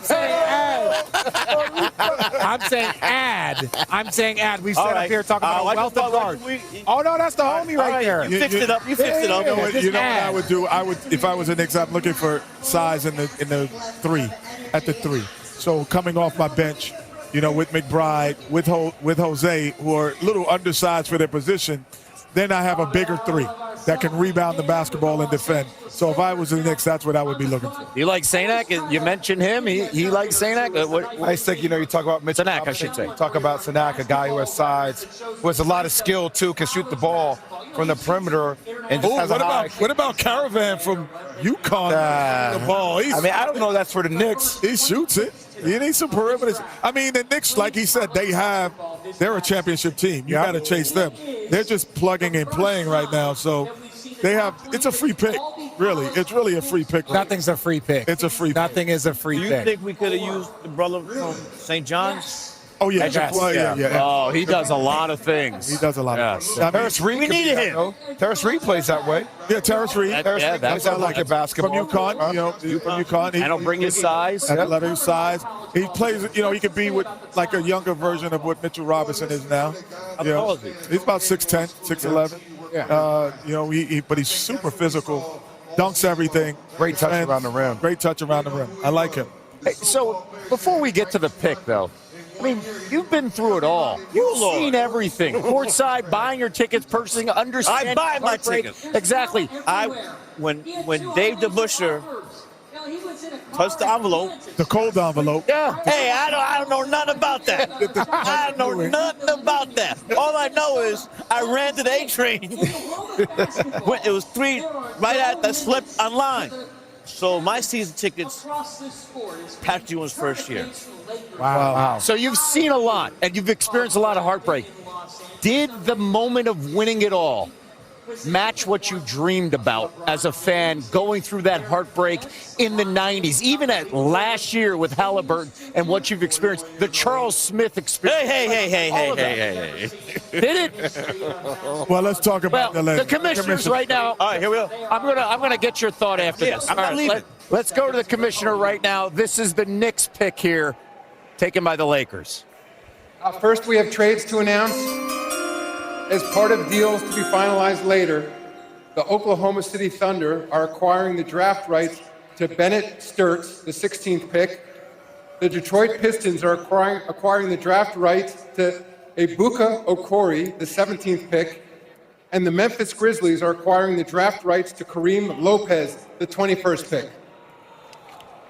And with the 25th pick in the 2026 NBA draft, the Los Angeles Lakers select Sergio De La Rey from Valladolid, Spain, for us, and the Valencia Basketball Club. Sergio led Valencia to the 2025 Spanish Super Cup title. By the way, this pick, again, reminding everybody, is going to New York here. He's a guard at 6'6", 175 pounds, youngest to win the Spanish Super Cup tournament MVP. Again, he's 19. 19 years old, but again, we talked about size of the perimeter. You think about Mikal Bridges, you also want some backup size. And I think that's what the Knicks want in position. They need positional size more than they need positional skill. And they need a young guy they can go back and forth into the G League and say, hey, you're going to wait your turn, but your turn is coming. Spike, you've been incredible. Thank you, guys. Thank you for joining us. I'm going to We'll bed. be right back with much more of the 2026 NBA draft after these messages.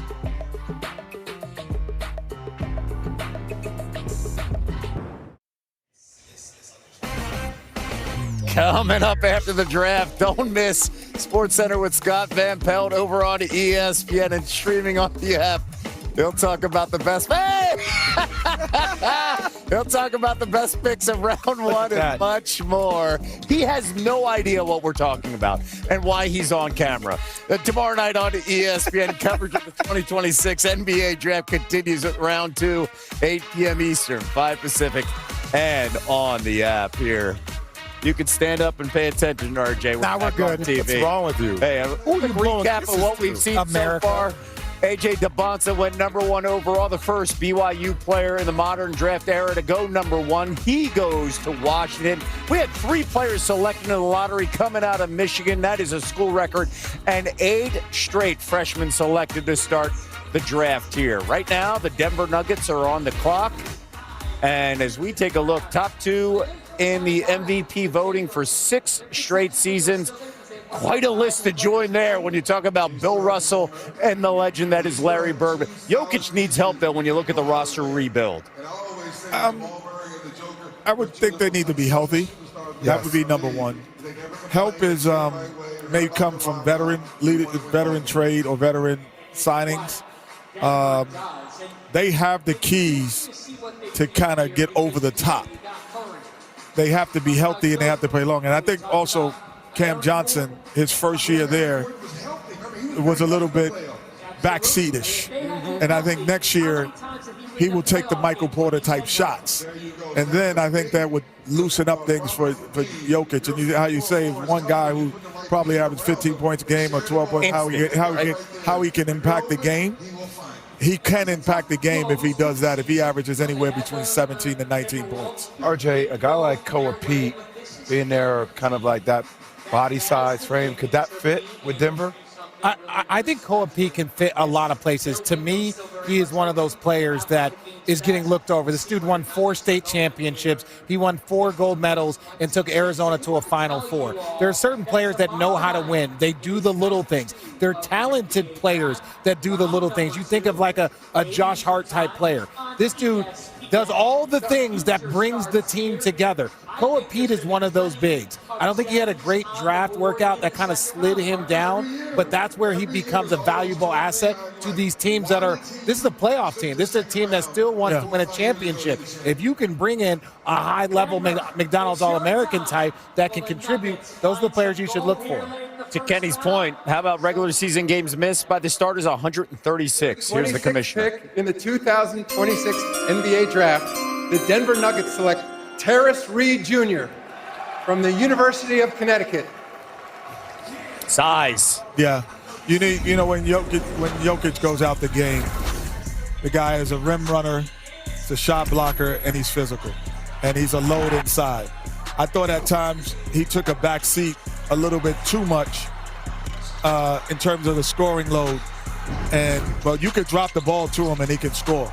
He can also run the rim and he can throw alley-oops. Ready for this, guys? News just came in that this pick has been traded to the Spurs. Oh, my goodness. Well, we talked about that about the Spurs. Yes, we did. I said it earlier. I said Terrace Reed for the Spurs because he needed size. But not just size. I mean, mentality-wise, like, he'll fight you. They need an enforcer. They need an enforcer, and he can be that. I'm going to tell y'all something. One thing I love about him playing for Dan Hurley, he only grabs rebounds with 2 hands.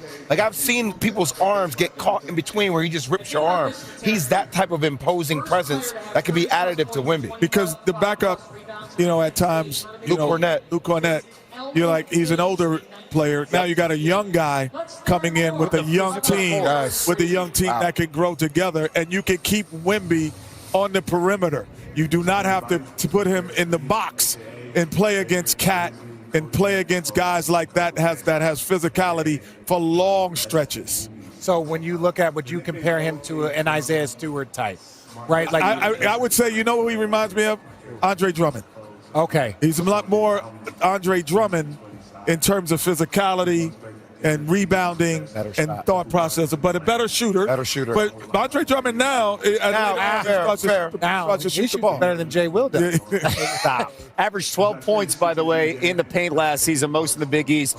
He was a completely different player in the tournament, too, averaging 20 and 13 rebounds during the tournament. And Kev, he guarded Cameron Boozer all over the perimeter, too, and all those DHOs, all those actions. By the way, this pick, of course, going to San Antonio and the Nuggets acquiring the 35th pick in this draft, as well as 2 future number 2s. And now let's get to the Celtics, as they are on the clock. And oh boy, is right, considering what they're going to have to deal with Jaylen Brown. No, they don't. You don't think they have to? I think that's overrated. I think that's overrated only because of this. One, the reason why Jaylen Brown is so good, because he's able to block out outside noise. That's one of the reasons, if he stays there. They can still move him, but if he stays there. The second reason is I played with a guy named Robert Horry, who was traded to the San Antonio Spurs. Went on a plane. Sean Elliott got to Houston. They had to reset the trade. Both players had to get back on the plane, come back. We won 2 championships, and Robert Horry became Big Shot Bob because of that. So pros know how to be pros if you want to keep him. You don't have to trade him because it didn't go through. Everyone in the world would have tried to get Giannis. It's nothing there. You just come and you be a pro and you block out the noise as you did this year and had an MVP-like season. Thank you, Kenny. Because everybody's like, oh, he's unhappy. Why do I need to trade him? He has 3 years left on this deal. He was almost first team All NBA, in my opinion. MVP conversation. Had the best season of his career. Proved that he is a one player. He is the guy that you can build around. If Jason Tatum doesn't come back, he might have been the MVP of the league because then they deferred a little bit more back to Jason. But this guy, he's a pro. Like, he knows how to block this out. He's not only a pro, he's a top 10 player in the basketball. 1A, even if Jason Tatum's there. The Celtics traded Paul Pierce. Yes. Won a championship, won a finals MVP. Their team was going in another direction. They moved him to Brooklyn. Paul Pierce is an icon in Boston. They drafted him. He won a championship. He went to the finals, and they moved on from him. Jaylen Brown is not in that space in his career right now, but this is not foreign to see something along these lines. You know what I always tell people? I would never trade anyone because they're unhappy. Happiness is temporary. It's raining outside. I'm not happy today. Yeah. But it's going to sunshine tomorrow, and I might be happy. You don't fit. You can't do the things to help me win. I'm going to trade you. I would never, if the trade didn't happen, if he was part of it, because he's unhappy, that is one of the reasons I'm never a player of that caliber. Happiness, brother, you're going to get happy. You're going to figure out how to be happy here. So no concerns on your part right now with the Celtics, especially the second time his name has been brought up in a trade in the last 4 years. The Kevin Durant potential. Was for Kevin Durant. Yes. Again, yes. 40, 90. Yes. Legendary players. Yes. No, I don't know if – I don't think you look at it as, oh, I could have been traded as this. I think you say that's what makes a pro. And when we talk about how do you be a pro, what makes a pro is that he's blocking out the noise. He's not paying attention to every tweet and every Instagram post. Okay, right now, the pick is in. Here's the commissioner with the Celtics. With the 27th pick in the 2026 NBA Draft, the Boston Celtics select Chris Sunak Jr. from the University of Houston. The forward averaged 10 points, 10 rebounds over the final 6 games of the season. Averaged just under 10 points and 8 rebounds, and just the physical toughness that he brings to any team. We saw that with the Cougars, Jay Will. Just size, athleticism, his ability to shoot the ball as well. It's kind of like a freak of nature, frankly. And, I mean, quick twitch fibers with his ability to come down off a missed rebound and then go right back up, which I think is one of the most underrated things on getting offensive and defensive rebounds. And, you know, they played through him in a variety of ways and just can shoot the ball from the outside as well. Just has a great feel for the game and defensively is a beast. No, this is an upside. He has a tremendous amount of upside. There's tremendous amount of room for him to grow. And when you look at a place like the Boston Celtics, they know how to develop talent. I always look at places. Do they develop the players that they draft? How well do they draft? And so you look at a guy like Peyton Pritchard. You look at a guy like Jason Tatum, Jaylen Brown, Marcus Smart. The players that they have invested in and drafted, they typically pan out for the Celtics. And so for them to say, hey, we're going to draft a young wing with tremendous upside, you know that there's room, space, and development for him to grow. The one thing that, if you play for the University of Houston, I think he recruits toughness and passion first. And then if you look at their teams, it's about toughness and passion first. It's evident. So this guy's going to bring that every single night for the Boston Celtics. Yeah, Kelvin Sampson, the drill. Hey, you got to dive for that ball. And everybody's jumping on top of each other, and it suddenly looks like a rugby scrum. They're all ready to go, and now he's ready to go to Boston. Chris is with Lisa. Chris, just what was going through your mind while you were waiting to hear your name called? Yeah, I mean, just wait. God's plan. God's plan. Stand patient. Yeah, thank you to the Boston Celtics for selecting me. They're going to get a great character guy that's going to come in and work hard every day and, you know, to do whatever it takes to help the team win. And why does that wait? Why doesn't the fact that you had to wait, why doesn't that mean anything anymore? Say that one more time. Why does the fact that you had to wait a little bit means nothing? Yeah, I mean, just a lot of pressure off your shoulders, a lot of anxiety off your shoulders. Yeah, I mean, I'm here. I'm blessed, dreaming my whole life. So, yeah, I'm blessed to be here. I'm happy. Your coaches have said that you are obsessed with basketball. What is it about the game that you love so much? Honestly, just seeing myself get better. Seeing myself get better in the gym, and then going on the court and then perfecting it. I think it's just my work ethic. I love the game and I love getting better. Congratulations to all of you. Can't wait to watch you in Boston. Thank you. Lisa, thank you so much. With his parents there, Sharita and Chris Sinek Sr. By the way, Houston's defensive rating, 95 when Sinek was on the floor. You see the big jump, you see the big size there, and he shot 33% from three. Well, again, you look at what Kelvin Sampson has done over the last 3-4 years in Houston. He's built a powerhouse in the toughest conference in America.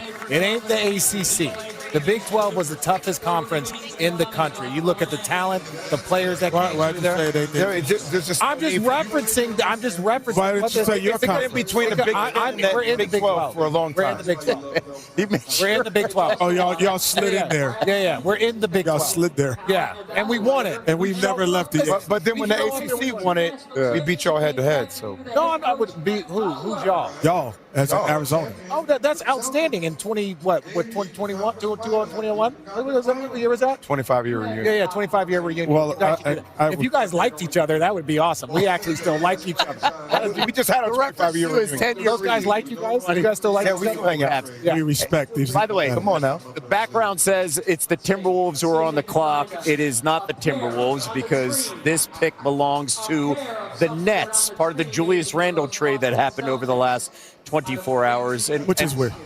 Which is interesting. Yes, it is. Because, Julius Randle going to the Nets, you're trying to figure out, okay, I always ask people, what's your plan? Is it 3 years, 2 years, or now?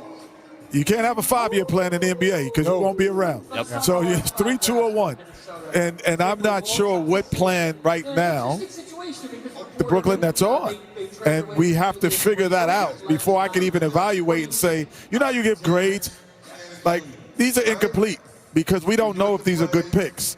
And like what team did well at the we don't know when you talk about Brooklyn with the multiple picks. Are they good? Because we don't know your plan. I also don't know what the hell the plan is for the Minnesota Timberwolves. I mean, essentially, Julius Randle was a salary dump because you then paid the Summa. The same amount of money. So it's like, I don't know what their plan is long term as well with Anthony Edwards being there. The key is that it seems that Minnesota believes that it's prime time now for McDaniels and for Edwards. And that's the prime time, and to take the ball out of someone else's hand. And they feel that they're adequate enough in the front court and moving their bench down to the starting role. Well, and you look at Tim Conley, what he built in Denver, what he's built there. There are certain players, or certain GMs, certain presidents that you're like, I don't know what the plan is, but I believe you have a plan because you have shown it to me in multiple iterations in multiple spaces, right? All of a sudden, this team is in multiple. So you're saying you don't see it either? I'm saying I believe him. I will agree with you when you say it's incomplete because a lot of times you can't see the vision until it's complete. Yeah. But I do trust in him, like you would trust in Masai, Brad Stevens. There are certain people that you trust. Sam Presti, whatever they're doing, you feel like there's a plan because they've showed it to you. Pat Riley. Pat Riley. Tim McConnell, he has not signed his extension yet, which is interesting for Minnesota. And when you look at Minnesota, of course, they are not going to have this pick. This pick goes to the Nets. Mikael Brown is who they picked 6th overall. This is a team that also went with 3 point guards last year when they had 5 first-round picks. It's just trying to figure out, the future.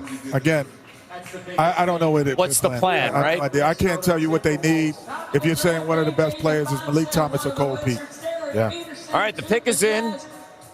It says Timberwolves. This is for the Nets. Here's the commissioner, Adam Silver. I like Jefferson.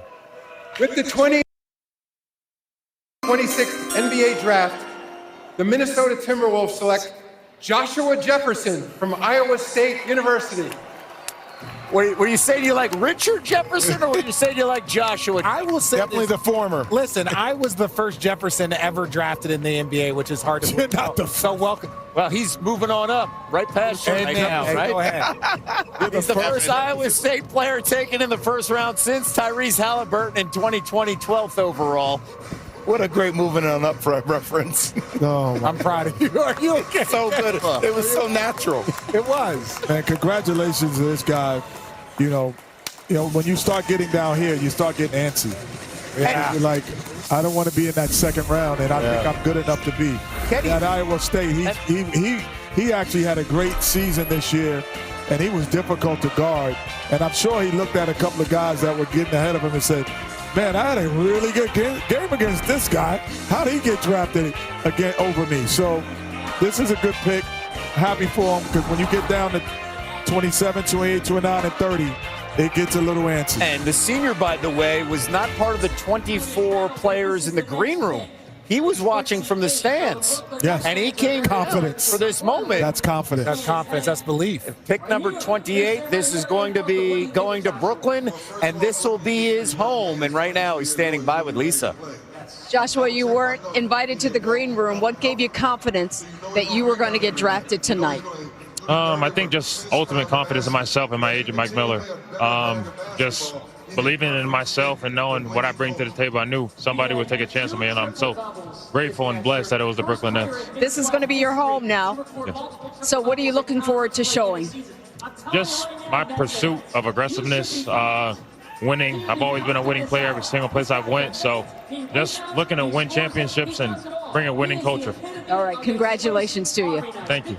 Lisa, thank you so much. The senior, by the way, the first player in Big 12 history with 500 points, 250 rebounds, and 150 dimes in a season.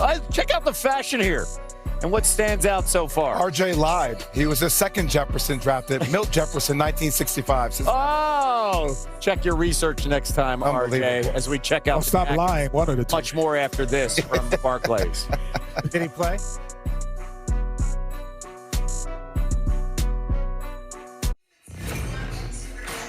Incredible night here as we continue in Brooklyn. 2026 NBA draft. AJ DeBonsa becoming the first BYU player to go #1 overall, going to Washington, and then Darren Peterson going to Utah out of Kansas, and then Cameron Boozer going to Memphis. And how about this? When you look at the 2025 ESPN SC Next 100 top 3 recruits, it was 1 AJ, 2 Darren, and 3 Cameron, and that's what we have in the draft for the first time. 1 DeBonsa, Peterson #2, Boozer #3 overall in the NBA draft. And right now we have the Cavaliers up. This pick is going to the Kings. Here's Adam Silver. We have another trade to announce. As part of a deal to be finalized later, the Minnesota Timberwolves are trading to the Brooklyn Nets the draft rights to Joshua Jefferson, the 28th pick. And with the 29th pick in the 2026 NBA draft, the Cleveland Cavaliers select Alex Caravan from the University of Connecticut. Alex Caravan, the senior star out of UConn. And again, a reminder, this pick is going to Sacramento as part of a trade. And you look at his history and all the talent through UConn, no one won more games than Caravan. Which is crazy to think about when you think about the UConn pedigree between Ray Allen and Khalid Amin and Rip Hamilton, all the best players to play there. But one of the most elite shooters in this NBA draft, 6'7", 6'8", can also defend with good positional size, and just has a great understanding of floor spacing combined with high basketball IQ, and can play off a ton of dribble penetration. Well, you talk about pick and roll, he's not rolling.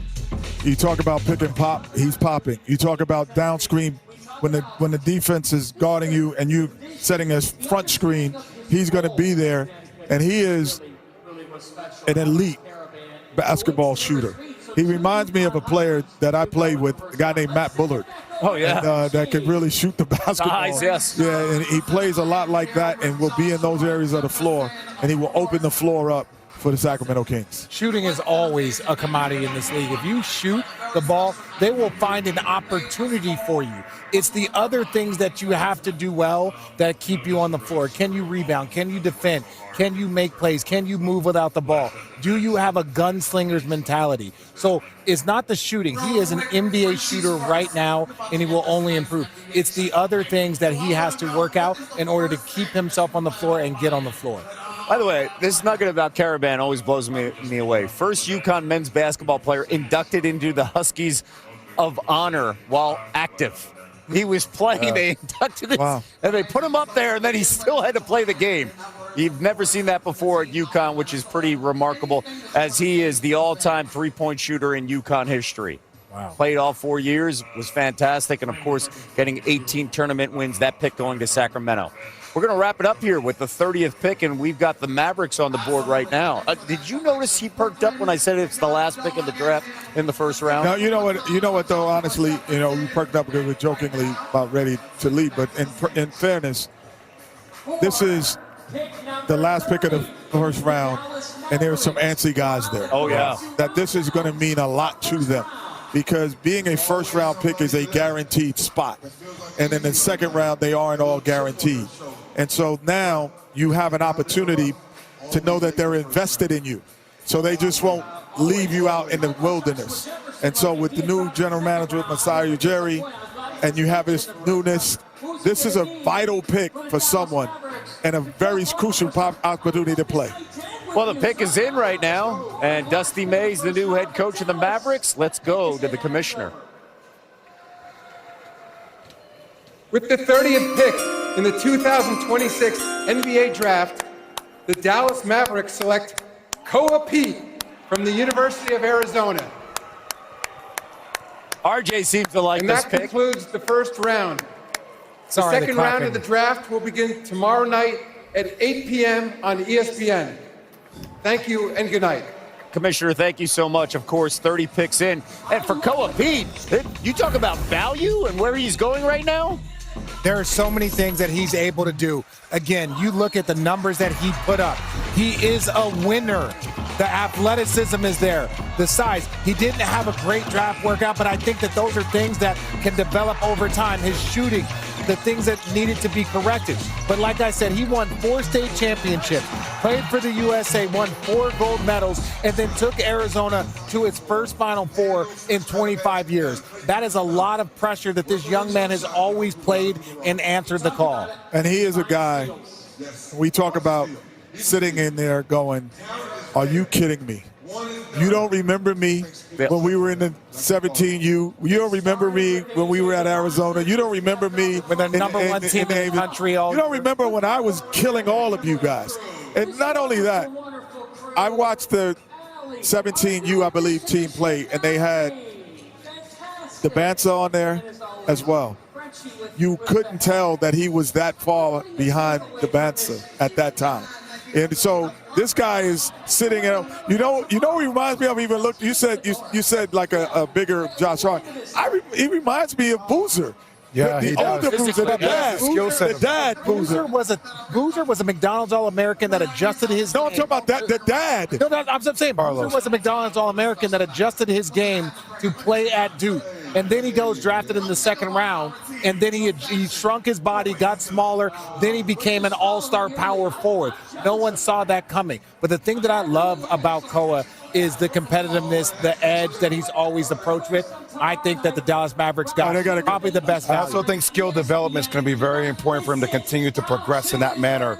And they'll have the right staff there with Dusty May and Masai. Kenny, you brought up the idea that 30th pick, a couple kids put their feet up and like just watching because they want to hear their name. This is Isaiah Evans, 24 kids invited to the green room, and he was the last one, did not hear his name.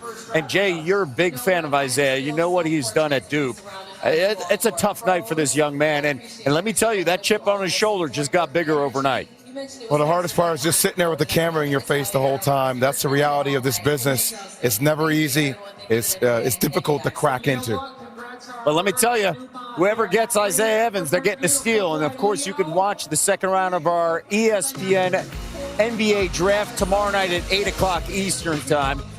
An incredible night For Jay Williams, Kenny Smith, Richard Jefferson, Lisa Salters, our entire crew, including producer Ian Gruca, coordinating producer Kim Belton, and director Rodney Perez. I'm Kevin Nagandi saying good night from Brooklyn. Coming up next on ABC, except on the West Coast. Stay tuned for your local news.